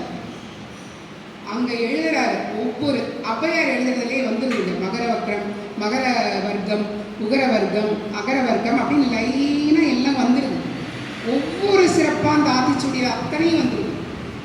திருக்குறளை படிக்கும்போது நம்மளுக்கு எத்தனை இனிமை நிறையுமோ, ஆத்திச்சூடியை படிக்கும்போது அத்தனை இனிமையும் மனநிறைவும் நிச்சயமா நம்மளுக்கு கிடைக்கும். திருக்குறளுக்கு வந்து சில இடங்கள்ல நல்லா படித்தவர்கள் யாராவது நம்ம ரங்கராஜன் அண்ணா மாதிரி இருக்கிறவங்கெல்லாம் விளக்கம் சொன்னாதான் புரியும். ஆனா ஆத்திச்சூடி எளிமையான ஒரு மனிதர் எடுத்து படிச்சா கூட ரொம்ப எளிமையா புரிகிறவனும் எழுதியிருக்காங்க. கிபி 12ஆம் நூற்றாண்டிலேயே அந்த அளவுக்கு தமிழ் வந்து கையாளப்பட்டிருக்கு, அத்தனை எளிமையாக கையாளப்பட்டிருக்கு, அத்தனை நல்ல விஷயங்களை சொல்லியிருக்கு. அப்படிங்கும்போது பாருங்களேன், சங்க காலத்துல இருந்திருக்குமா? அப்போ சங்க காலத்துல வந்து ஆத்திச்சூடி ஏன் இல்லை? சங்க இலக்கிய நூல்கள்ல அவங்களும் வந்து சில நல்ல விஷயங்களை எல்லாம் சொல்லி வச்சிருக்காங்க. உங்களுக்கு தொல்காப்பியம் எத்தனையோ இதெல்லாம் வந்திருக்கு இல்லைங்களா? அதுலேயும் நல்ல விஷயங்கள் இருக்கு. திருவள்ளுவருக்கே குரு தொல்காப்பியர் தான். அப்படி இதையும் நான் ஒரு நிகழ்வில் இங்கே பேசியிருந்தேன். தொல்காப்பியர் வந்து திருவள்ளுவருடைய குருங்கிறாங்க. தொல்காப்பியத்தில் இருக்கக்கூடிய நிறைய விஷயங்கள் திருவள்ளுவர் எழுதியிருக்காங்க. இங்கே வந்து ஆத்திச்சூடியும் திருவள்ளுவரும் எடுத்து நீங்கள் கம்பேர் பண்ணி பார்த்தீங்கன்னா சில இடங்கள் எல்லாமே அப்படி ஈரடியில் சொன்னதெல்லாம் ஓரடியில் அழகாக அவ்வை புரிய வச்சிருப்பாங்க. சொல்லுவாங்க, நச்சு ஒரு கொட்டி கொட்டி அழகாக மண்டையில் ஏற்றுவாங்க. ஒரு ஆணியை ஒரு பசு மரத்தில் ஆணி அடிச்சா சதக்குன்னு அது உள்ள போகும். அந்த மாதிரி மண்டக்குள்ள பூத்துறது ஆத்திச்சூடி. திருவள்ளுவருடைய திருக்குறளை வந்து 2 அடி கொடுத்து நம்ம இது பண்ணணும். ஆத்திச்சூடி ஒரு அடி அடிச்சோம்னா செவத்துல பசு மரத்தில் ஏறுற மாதிரி மண்டையில் ஏறி அழகா புரிய வைக்கும். இந்த ஆத்திச்சூடியை இன்னைக்கு வந்து இந்த சமுதாயத்தில் வாழக்கூடிய இந்த குழந்தைகள் கண்டிப்பா கத்துக்கணும். அப்படிங்கும்போது நம்ம திருக்குறள் முற்றோதல் நடத்தும் போது நிறைய குழந்தைங்க வந்து ஆத்திச்சூடி சொன்னாங்க, மனப்பாடமா சொன்னாங்க. எத்தனை ஆத்திச்சூடி சொன்னாங்க தெரியுமா? ஔவையாரது 180, பாரதியாரது 180, பாரதிதாசனுடையது 112, எல்லாத்தையும் சேர்த்து மொத்தமா ஒரு 320 ஆத்திச்சூடிகளே நிறைய குழந்தைங்க ஒப்பிச்சாங்க. ஆச்சரியமா இருக்குது. அறம் செய்ய விரும்பு 6 சினம்னு 12 மட்டும் படிச்சுட்டு ஔவை வரை படிச்சுட்டு வந்ததுக்கப்புறம் இத்தனையெல்லாம் இந்த குழந்தைங்க படிக்கிறாங்களேன்ட்டு அதுக்கப்புறம் உட்காந்து நம்ம படித்தா, அடாடா இது ஆரம்பத்திலேயே படிச்சிருந்தா இன்னைக்கு நான் இன்னும் செம்மையாக இருந்திருப்பேன் அப்படின்னு என்னுடைய மனசு ஏங்குச்சு. அவ்வளோ அழகான வரிகள், அத்தனை எளிமையான ஒரு தமிழ், அத்தனை நயமாக புரிய வைக்கக்கூடிய ஒரு வார்த்தைகள், அதற்கான விளக்கங்கள், அதற்கான இலக்கண பிரிவு, இலக்கிய பிரிவெல்லாம் எடுத்து பார்க்கும்போது பார்த்தீங்கன்னா ஆத்திச்சூடி நம்ம இந்த உலகம் அறிய செய்ய வேண்டும். 14 கீழ்கணக்கு நூல்களை நிச்சயமா கட்டாயமா இனிவரும் காலங்களில் ஒவ்வொரு குழந்தைகளுக்கும் நம்ம சொல்லிட்டே போயிட்டு இருந்தோம்னா நிச்சயமா வளரும் சமுதாயம் ஒரு நல்ல சமுதாயமா உருவாகும்.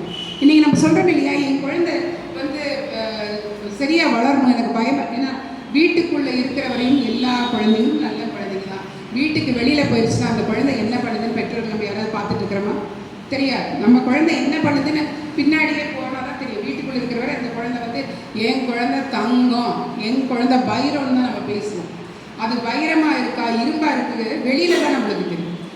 இந்த ஆத்திச்சூடியும் திருவள்ளுவரும் எப்பொழுதுமே 2 கண்களா எடுத்துக்கிட்டு ஓரடியும் ஈரடியும் எப்பொழுதுமே நமக்கு எடுத்து வைக்கும் முன்னடியாக இருக்க இந்த 2ஐயும் நம் கண்ணென தகுன்னு படிச்சு நம்மளும் படிக்கணுங்கிற, நம்மளும் படிச்சு கண்ணென தகும் அந்த வார்த்தைகளை எல்லாம் அந்த இளைய மனதிலே நம்ம பூத்து விட்டால் வருங்காலம் மிக அருமையான வசந்த காலமாக இந்த பூமி நிச்சயம் எப்பொழுதும் பூத்துக்கொண்டே இருக்கும்.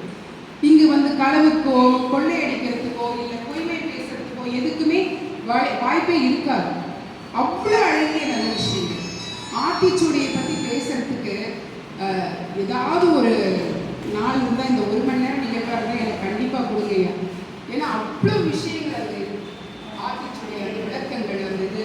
அதை பேசுறதுக்கு வந்து நம்ம ரொம்ப நீங்கள் சக்கரை பொங்கலில் வந்து நல்லா நெய் விட்டு முந்திரி ஏலக்காய் திராட்சை எல்லாம் போட்டு கொடக்கலான்னு எடுத்து அந்த சாப்பிட்டு சூடாக சாப்பிடும்போது ஒரு ஆனந்தம் வரும். அந்த ஆனந்தம் அந்த ஆத்திச்சூடியில் கிடைக்கும்.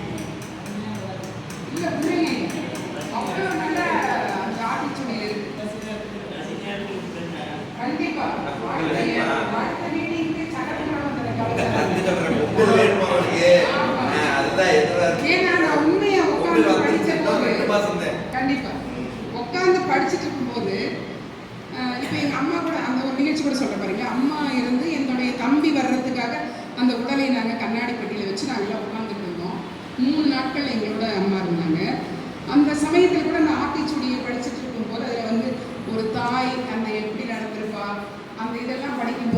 அம்மாவை பார்க்குறேன், இங்கே பார்க்குறேன்.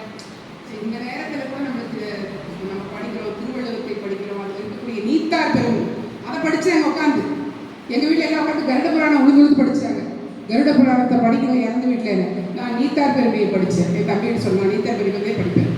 எங்கள் அம்மா வந்து இந்த உலகத்தில் இருந்து சொர்க்கத்துக்கு போவாங்கன்னா நீத்தார் பெருமையை படிக்க நான் படித்தேன்.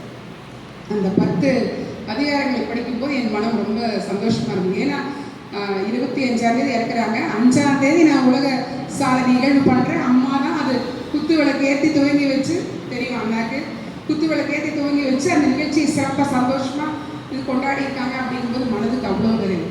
இது போல் ஆத்திச்சூடியை நம்ம எல்லாருமே இனிமேல் எப்படி இந்த திருக்குறளுக்காக இங்கே நம்ம மனோகரண்ணா வந்து அவர் திருவள்ளுவர் வணக்கம் தான் சொல்லுவார். அந்த மாதிரி அடுத்தடுத்து அண்ணா தாய்மொழி படிக்கிற ஆத்திச்சூடிகளை நீங்கள் அதிகமாக குழந்தைங்களுக்கு சொல்லிக் கொடுக்கணும்னு கேட்டுக்கிறேன். இந்த ஒரு அழகான வாய்ப்பை 17 கீழ்கணக்கு நூல்களை நான் தெரிஞ்சுக்கணும் அப்படிங்கிறதுக்காக என்னுடைய பால்ய நினைவுகளை எல்லாம் திருப்பி கொண்டு வந்து சேர்த்து ஒவ்வொரு மாதமும் எனக்கு ஒரு நல்ல தலைப்பை கொடுத்து என்னை செதுக்கிக் கொண்டிருக்கும் மருத்துவர் முத்துசாமி ஐயா அவர்களுக்கு என்னுடைய சிரம் தாழ்ந்த நன்றியை நான் தெரிவித்துக் கொள்கிறேன். இந்த வாய்ப்பு தொடர்ந்து இருக்கும்போது எப்படின்னா என்னுடைய ஒவ்வொரு மாத பேச்சும் கொஞ்சம் சிறப்பான ஒரு இதில் வந்துட்டு இருக்கு. அப்படிங்கும்போது அது அத்தனையும் தமிழ் இலக்கிய பணியே சார்பு என்பதை பெருமையாக இருக்கிறேன். நன்றி. குழந்தைகள் தினம். பட்டாம்பூச்சியாய் சிறகு விரிப்பாய், எட்டா சிகரத்தையும் ஏறி மிதிப்பாய், சுயத்தை என்றும் சுடர விடுவாய், பயத்தை சற்றி விலக்கி விடுவாய் போன்ற குழந்தைகளை பற்றி பேச வருகிறார் திருமதி யோகேஸ்வரி, தாய் தமிழ் பள்ளி ஆசிரியை.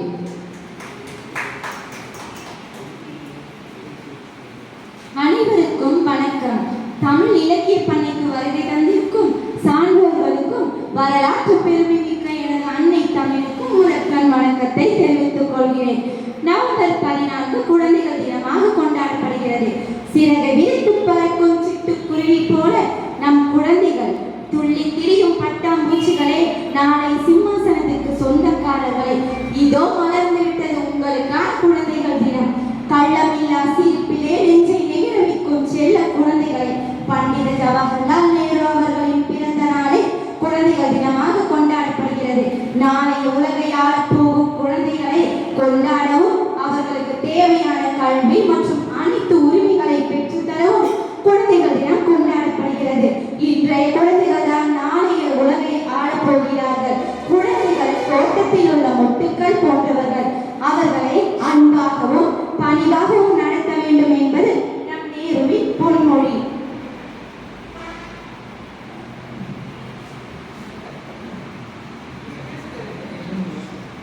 நேருவின் பொன்மொழி.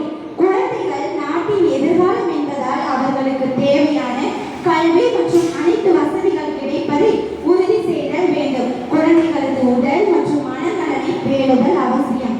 குழந்தைகளுக்கு எதிரான அனைத்து குற்றங்களும் தடுக்கப்பட வேண்டும். நாளைய சமுதாயத்தை சிறந்த முறையில் உருவாக்கும் பொறுப்பு நம் ஒவ்வொருவருக்கும் இருக்கிறது என்று கூறி எனக்கு வாய்ப்பு தந்த அனைவருக்கும் நன்றி கூறி விடைபெறுகிறேன். நன்றி, வணக்கம். சிறப்பாக குழந்தைகள் தினம் பற்றி பேசிய யோகேஸ்வரி ஆசிரியருக்கு வாழ்த்துக்கள். அடுத்த நிகழ்வாக இலங்கையில் தமிழர் பயணம் என்ற தலைப்பில் பேச வருகிறார் கிஷோர் குணகரன் அவர்கள்.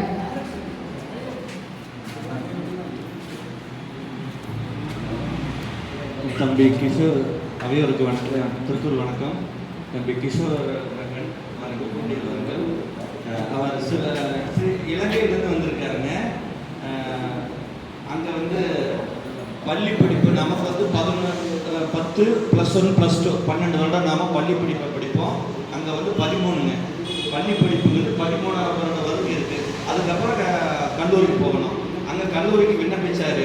அவர் எதிர்பார்த்து வந்து இந்த ஆகாய விமானம் சம்பந்தமான ஒரு படிப்பு அவர் விரும்பினதுனால அது விண்ணப்பிச்சிருக்காரு. அது கிடைக்கலைங்கிற முடிவில் தமிழ்நாட்டில் போய் நாங்கள் தூரத்து உறவினர்கள், அதனால் இங்கே வந்து விண்ணப்பித்து அவர் ஏதோ ஒரு மேற்படிப்பு படிக்கலான்னு இங்கே வந்தாருங்க.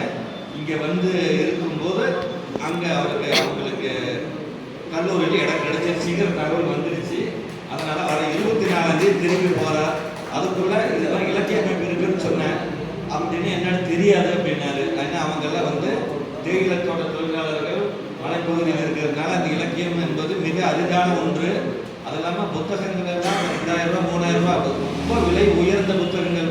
அதனால் அடிப்படையான பாட புத்தகங்களை தவிர அவர்கள் பிற நூல்களை படிப்பதற்கான வாய்ப்புகள் குறைவு. அதனால் சில அனுபவங்களை அது பெறட்டும்னு சொல்லி காங்கேயம் இலக்கிய அமைப்பு கூட்டு போனோங்க. இன்னைக்கு நம்முடைய அமைப்பு கூட்டு வந்து அதுக்கு நாம் என்ன செய்கிறோங்கிறது இதை தெரிஞ்சுக்கிட்டு அவர் ஊரில் சொல்லட்டும். அப்புறம் நாம் அவரை வாழ்த்தி வழி அனுப்புவோம் மேற்படி படிக்கிறதுக்கு அப்படின்னு சொல்லியிருக்கேன்.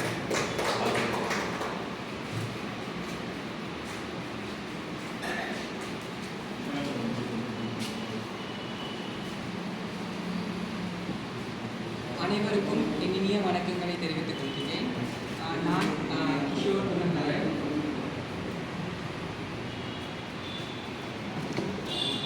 நான் கிஷோர் குணஹரன். நான் இலங்கையிலிருந்து வந்துள்ளேன். தற்போது என்னுடைய பள்ளி பருவத்தினை முடித்து மேல் படிப்புக்காக இலங்கையில் உள்ள பல்கலைக்கழகங்களின் ஒன்றான ரஜரட்ட பல்கலைக்கழகத்திற்கு வந்து தெரிவு செய்யப்பட்டுள்ளேன். இத்தருணத்தில் அதை அனைவரிடமும் கூறுவது நான் மிகவும் மகிழ்ச்சி அடைகின்றேன். நான் இங்கு வந்ததுக்கான நோக்கத்தை வந்து மாமா சொல்லிட்டாரு. இருந்தாலும் இந்த நேரத்தில் மறுக்கவும் நான் ஒருத்தர சொல்ல விரும்புகிறேன். ஃபஸ்ட்டு என்னோடய உறவினர்களை வந்து பார்க்குறதுக்காகவும், அப்புறம் என்னோடய மேல் படிப்பினை வந்து இங்கு நான் அதாவது கொண்டு செல்றதுக்காக இங்கே வாய்ப்புகளை தேடி தான் இங்கே வந்தேன். ஆனால் எதிர்பாராத விதமாக நான் இலங்கையில் உள்ள பல்கலைக்கழகத்துக்கு வந்து தெரிவு செய்யப்பட்டுள்ளேன்.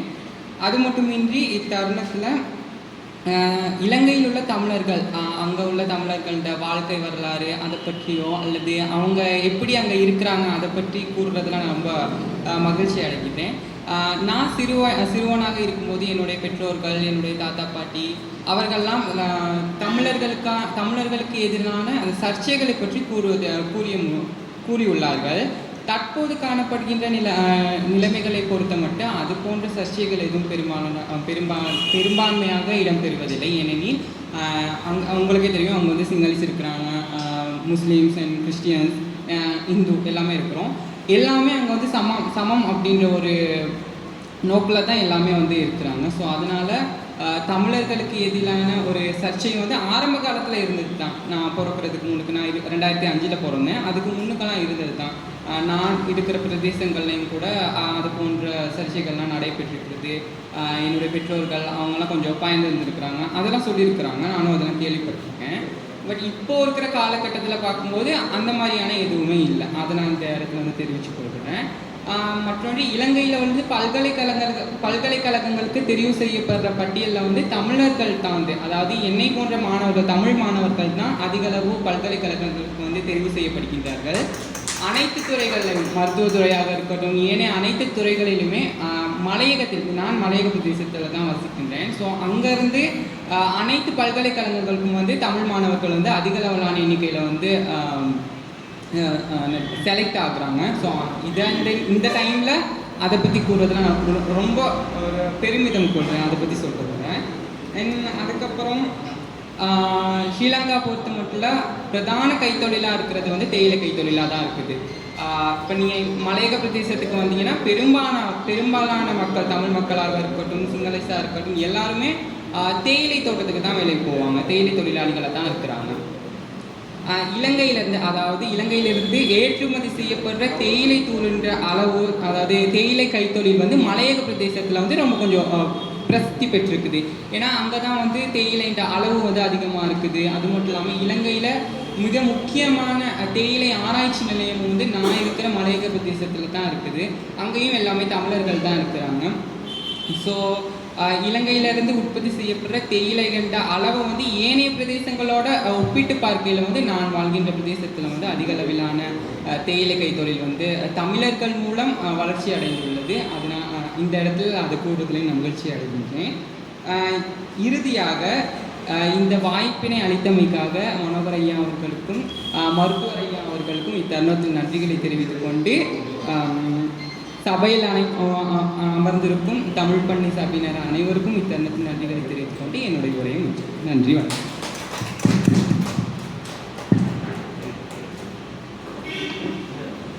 தம்பி மிக அருமையாக உரையாற்றினார்கள். நல்ல அழகிய தமிழ். யாழ்ப்பாணத்து தமிழ் நாங்கள் கேட்க முடியவில்லை. ஏன்னா ஸ்ரீலங்காவில் 2 தமிழர்கள் இருக்காங்க. ஒன்று மலையக தமிழர்கள், இவங்க வந்து வெள்ளைக்கார காலத்தில் தேயிலை தோட்டத்தில் வேலை செய்ய, தேயிலை தோட்டத்தை வளர்த்துறதுக்காக காடுகளை திருத்தி, மலைகளை திருத்தி தேயிலை பெறதுக்காக இந்தியாவில் தமிழ்நாட்டிலிருந்து கொண்டு வர செல்லப்பட்ட தமிழர்கள். இவங்க எல்லாமே மலையக தமிழ்னு சொல்லுவாங்க. பரம்பரையாக அங்கே இருந்தவங்க வந்து வடகிழக்கு மாகாணம் கிழக்கு மாகாணத்தில் இருக்கிறவங்க யாழ்ப்பாண தமிழர்கள். அங்கே வந்து முழுக்க அவங்க பூர்வகுடி மக்கள். அவங்க உண்மையிலேயே இந்த மலையக தமிழர்கள் வந்து இவங்களுடைய வாழ்க்கை ரொம்ப சிரமப்பட்டதுக்கு யாழ்ப்பாண தமிழில் ஒரு காரணம்னா அது சுயநலத்தினால இல்லை. அவங்க என்னென்னா, நீ மலையக தமிழ், நீ வந்து இலங்கைக்காரன் இல்லைன்னா இவங்களுக்கு குடியுரிமை முதலே கிடச்சிருக்கும். நிறையா வாய்ப்பு இருந்துச்சு. அப்போ பண்டார நாயக்கா முன்னாடியெல்லாம் இந்திரா காந்தி நல்லா பார்த்து, ஆனால் அவங்க வந்து யாழ்ப்பாண தமிழ் இவங்களை அங்கீகாரம் பண்ணல. இவங்க 2 பேரும் சேர்ந்துருந்தாங்கன்னா இந்த இலங்கை போகிற வேறு மாதிரி ஆகிடும். மலையக தமிழர்களும் யாழ்ப்பாண தமிழும் சேர்ந்துருந்தாங்கன்னா இலங்கை போகிற வேறு மாதிரி முடிஞ்சிருக்கும். ஸோ அவங்க இவங்களை ஏற்றுக்கவே இல்லை கடைசி வரைக்கும். இதில் வந்து ஒரு சிறப்பாக ஒரு புத்தகம் எழுதியிருப்பார் ஒருத்தர். அவர் பேர் மறந்து வச்ச புத்தகம் இருக்குது. அவர் வந்து இந்த பையன் மாதிரி இருந்த காலத்தில் அவர் டிகிரி முடிச்சுட்டு அங்கேருந்து அவங்களை துரத்திடுவாங்க. சிறியமாவை பண்டார நாயகா திட்டத்தில் டிகிரி முடிச்சிடுவார். அங்கே கல்லூரி வாழ்க்கை, பள்ளி வாழ்க்கையில் எவ்வளோ சிரமம் ரொம்ப நல்லா எழுதிப்பார் அவர். இந்த தம்பிக்கு நான் அந்த அவர் ஏன்னா இப்போ கொஞ்சம் முன்னேறிடுச்சு. காரணம் அவர் வந்து பள்ளிக்கு போகிறதுக்கே ஒரு 5 மைல் நடந்து 2-3 மலை தான் இடம் இருக்குமா. குறுக்க இருந்தால் 2 கிலோமீட்டர் இருக்குன்னா சுற்றி போனால் 10 கிலோமீட்டர் வரணும். பாதை இருக்காது. 2 மலை ஏறி 3 மலை இறங்கி போய் 5ஆவது பள்ளி படிப்பை படிக்கணும்னு எழுதியிருப்பார். இவரெல்லாம் முடிச்சுட்டு ரொம்ப சிறப்பாக எழுதியிருப்பார் அவர். இன்றைக்கி வந்து பக்கம் மலையக தமிழ் தம்பி சொன்ன மாதிரி எல்லா மதத்தினரும் எல்லா இடத்தோடு இருந்திருக்காங்க. இவருடைய தங்கையை வந்து நான் சொல்கிற நபர் தமிழர், அவருக்கு தங்கையை வந்து இலங்கை சிங்களவர் கொடுத்துருப்பாங்க. இன்னொரு சிங்கள தமிழர் வந்து நண்பர் வந்து தமிழ் பெண்ணை கட்டிருப்பாங்க. அந்த மாதிரி இயற்கையாக வாழ்ந்துருக்காங்க. இந்த பிரச்சனை வந்ததுக்கப்புறம் தான் மலையக தமிழுக்கு பெரிய பிரச்சனை ஆச்சு. யாழ்ப்பாண தமிழ் சண்டை போடும்போது மலையக தமிழுக்கு சண்டை. இவங்க என்ன பண்ணியிருந்தாங்க, ஸ்ரீலங்காவில் இருந்தவங்க சிங்களவர்கள்லாம் மதத்தால் பிரிஞ்சாங்க. புத்த பிரிச்சுக்கலாம். அவங்களாம் உண்மையிலேயே புத்தருக்கு எதிரானவர்கள்லாம் சொல்லணும். புத்தரை வந்து அஹிம்சையை போதிச்சார். ஆனால் அவங்க வந்து செஞ்சதே போராட்டங்கள் தான். அப்பாவி மக்கள்லாம் ரொம்ப கொடுமைப்படுத்தினாங்க. அதே மாதிரி அந்த இவர் வயசில் அவர் வந்து கல்லூரி முடிச்சுட்டு வருவார். முடிச்சுட்டு வந்து இங்கே குழந்தை குட்டிலாம் போட அதுக்கு அப்பாவே அவங்க அம்மாவெல்லாம் வந்துடுவாங்க. இவர் கடைசி வரைக்கும் படிச்சுட்டு தான் வருவார். திரும்ப இப்போ ஒரு 2 வருஷத்துக்கு முன்னாடி போகிறாரு அதே ஊருக்கு. இன்னும் அவங்க சொந்தக்காரங்க இருக்காங்க. அம்மா பெரியம்மா சித்தப்பா சித்திலாம் இருப்பாங்க. அதை போயிட்டு வந்து கடைசியில் யாழ்ப்பாணம் கப்பல் துறை, அதே யாழ்ப்பாணம் கப்பல் துறை பேர் தெரியுமா இப்போ உனக்கு? அங்கே தான் கப்பல் துறை சரியா ஞாபகம் இல்லை எனக்கு. அது வழியாக தான் முதல்ல ஏறி அங்கே அந்த கடல் வழியாக அங்கே தான் அனுப்புவாங்க இவரெல்லாம் இந்த இந்தியாவுக்கு போக சொல்லி. அப்போ இவர் அழுதுகிட்டே வருவாராம். நீங்கள் இந்த டிவியிலலாம் ஒரு பொண்ணு அழும் பாருங்க, நான் இந்த பனை மரத்தை விட்டுட்டு போகிறேன், தாயை விட்டு போகிறேன், மனையை விட்டு போகிறேன்னு அழுப்பில்லை. அந்த மாதிரி அதே எண்ணத்தோடு தான் அவர் வருவார். திரும்ப இப்படி போயிட்டு அவர் நண்பர்கள்லாம் சந்திப்பார். அங்கே இருக்காங்க இந்த தமிழர்கள் இசைஞர்கள்லாம். அவங்களாம் சந்திச்சுட்டு திரும்ப அதே துறைமுகத்தில் வந்து ஏறுவார் இந்தியாவுக்கு வர்றதுக்கு. ஆமாம். அப்போ அதே நினைவோடு நான் அழுதுகிட்டே வந்தேன் அப்படின்றார். ரொம்ப அருமையான புத்தகம். இப்போ நான் அன்றைக்கி படிப்பு வந்து இன்றைக்கி எளிமையாக இருக்குன்னு சொல்கிறாரு. ஏன்னா ரோடு வசதி அன்றைக்கி சாலை வசதி இன்றைக்கி வந்துருச்சு. அவர் சொல்கிறது 30-40 வருஷத்துக்கு முன்னாடி சாலை வசதியெல்லாம் 5ஆவது வரைக்கும் படிக்கிறதே இவர் சொன்ன மாதிரியே தமிழர்கள் தான் அதிகம் படித்தாங்க. இந்த தமிழர்கள் அதிகம் படித்ததுனால தான் கொஞ்சம் அரசு வேலைக்கெல்லாம் போயிடுவாங்க. ஆசிரியர்களாக தமிழர்கள் தான் இருப்பாங்க, பள்ளி ஆசிரியர்கள். சிங்களவர் படிக்க மாட்டாங்க, இப்போ வேலைக்கு கூலி வேலை செய்வாங்க, அதோடு இருந்துக்குவாங்க, அவ்வளோதான். அதனாலே இந்த மலையக தமிழர்களுக்கு மலையக சிங்களவர்களுக்கும் பிரச்சனை வரும்.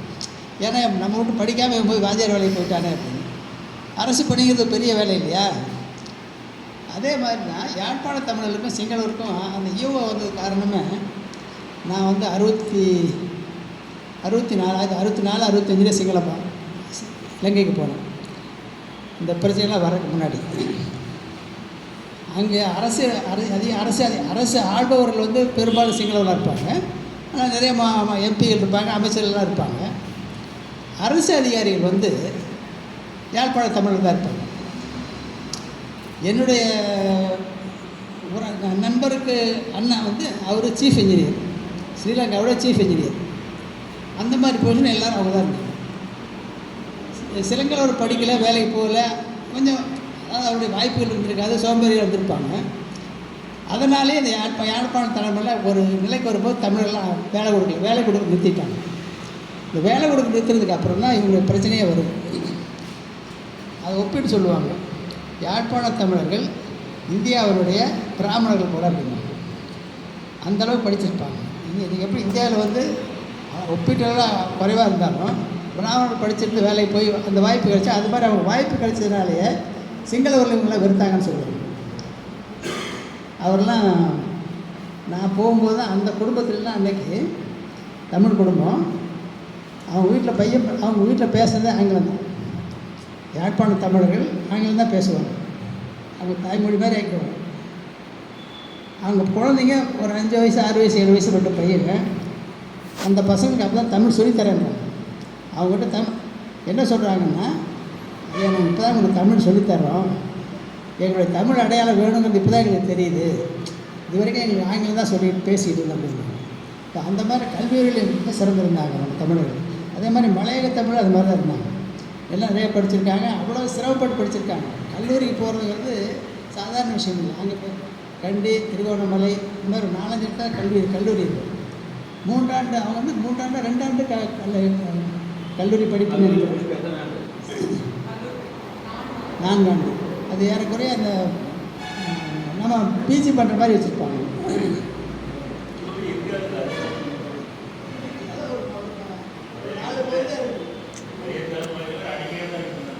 வச்சுருக்காங்க. இப்போ தான் இருக்காங்க. இப்போ இந்த பேர் பிரசிடெண்ட்டு பேர் பிரசிடெண்ட் இதோ திசன்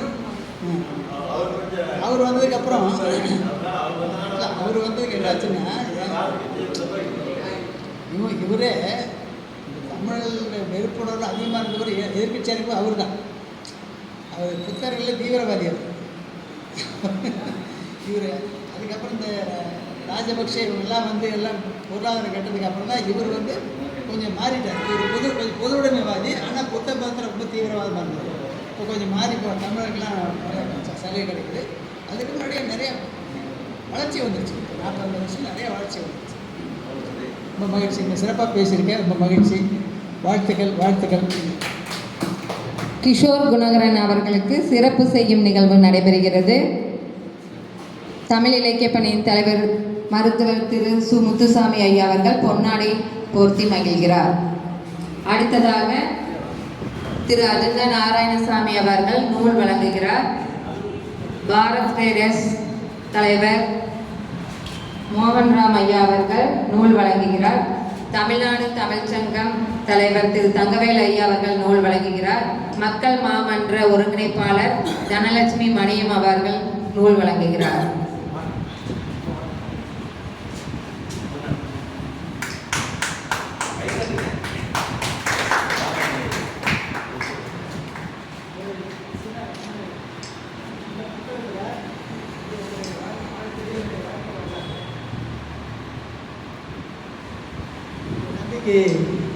தமிழ் படிக்க வருமானு தெரியல.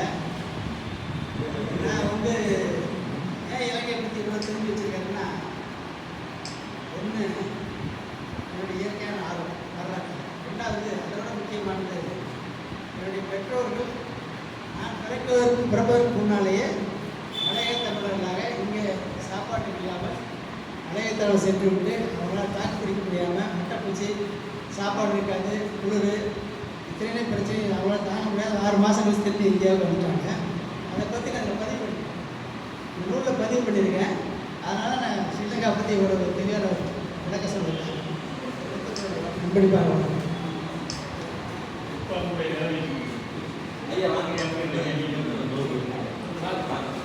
கையால் கொடுத்து தம்பியை வார்த்தை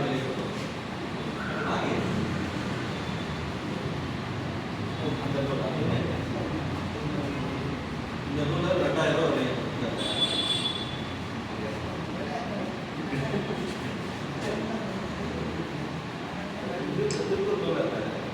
மணி ஐயா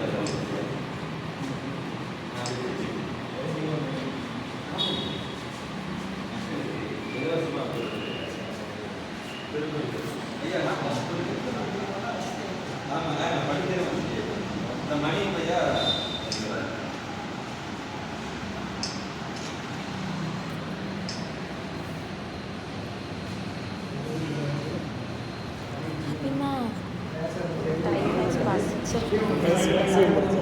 ஒன்னே கால் ஆயிடுச்சு.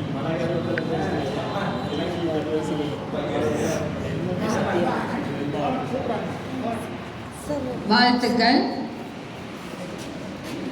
கிஷோர் முருகன் இலங்கை திரும்பி சென்று பட்டப்படிப்பை முடித்து உயர் அதிகாரியாகி இத்தமிழ் கண்டிப்பாக திரும்ப வர வேண்டும் என்று வாழ்த்தி வழி அனுப்புகிறோம்.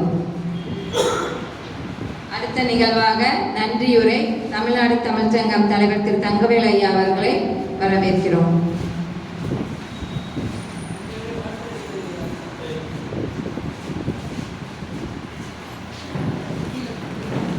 அனைத்து தமிழ் நெஞ்சங்களுக்கும் மதிய வணக்கத்தை தெரிவித்துக் கொள்கிறேன்.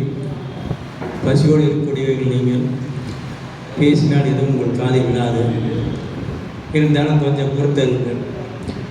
இந்த நிகழ்ச்சியிலே மிக அற்புதமாக வந்து கலந்து கொண்டு தமிழ்நாடு தமிழ் சங்கத்தினுடைய விருதுகளை பெற்ற அனைத்து நல்ல உள்ளங்களுக்கும் என்னுடைய நன்றியை முதற்கண் தெரிவித்துக் கொள்கின்றேன்.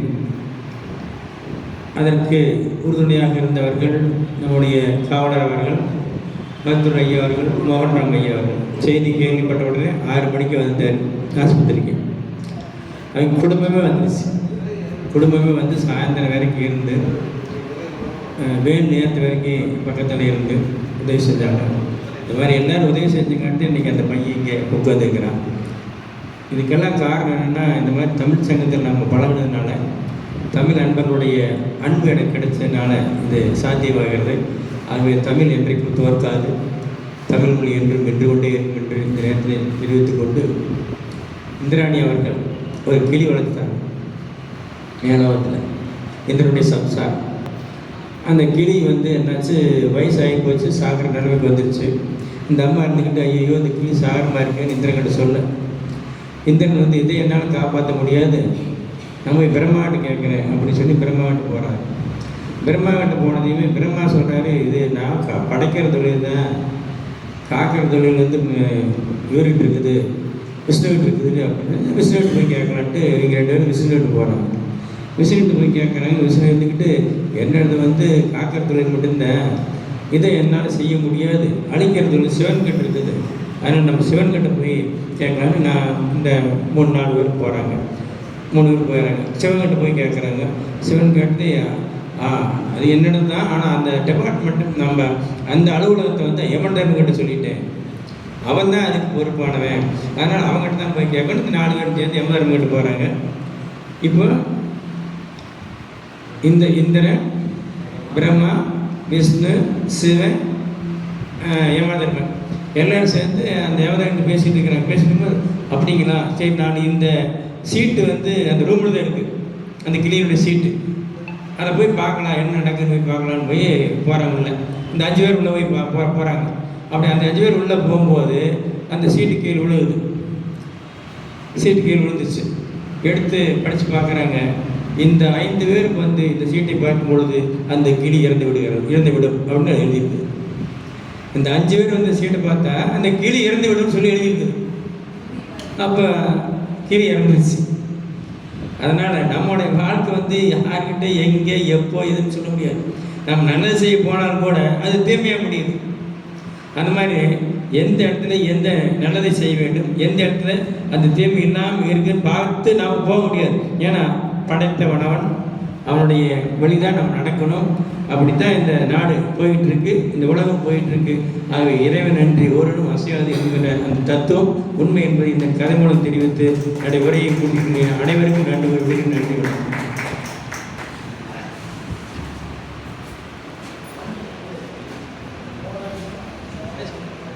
அனைவருக்கும் அனைத்து நிகழ்ச்சியில் கலந்து கொண்ட அத்தனை நிறுவனங்களுக்கும் நன்றி கூறி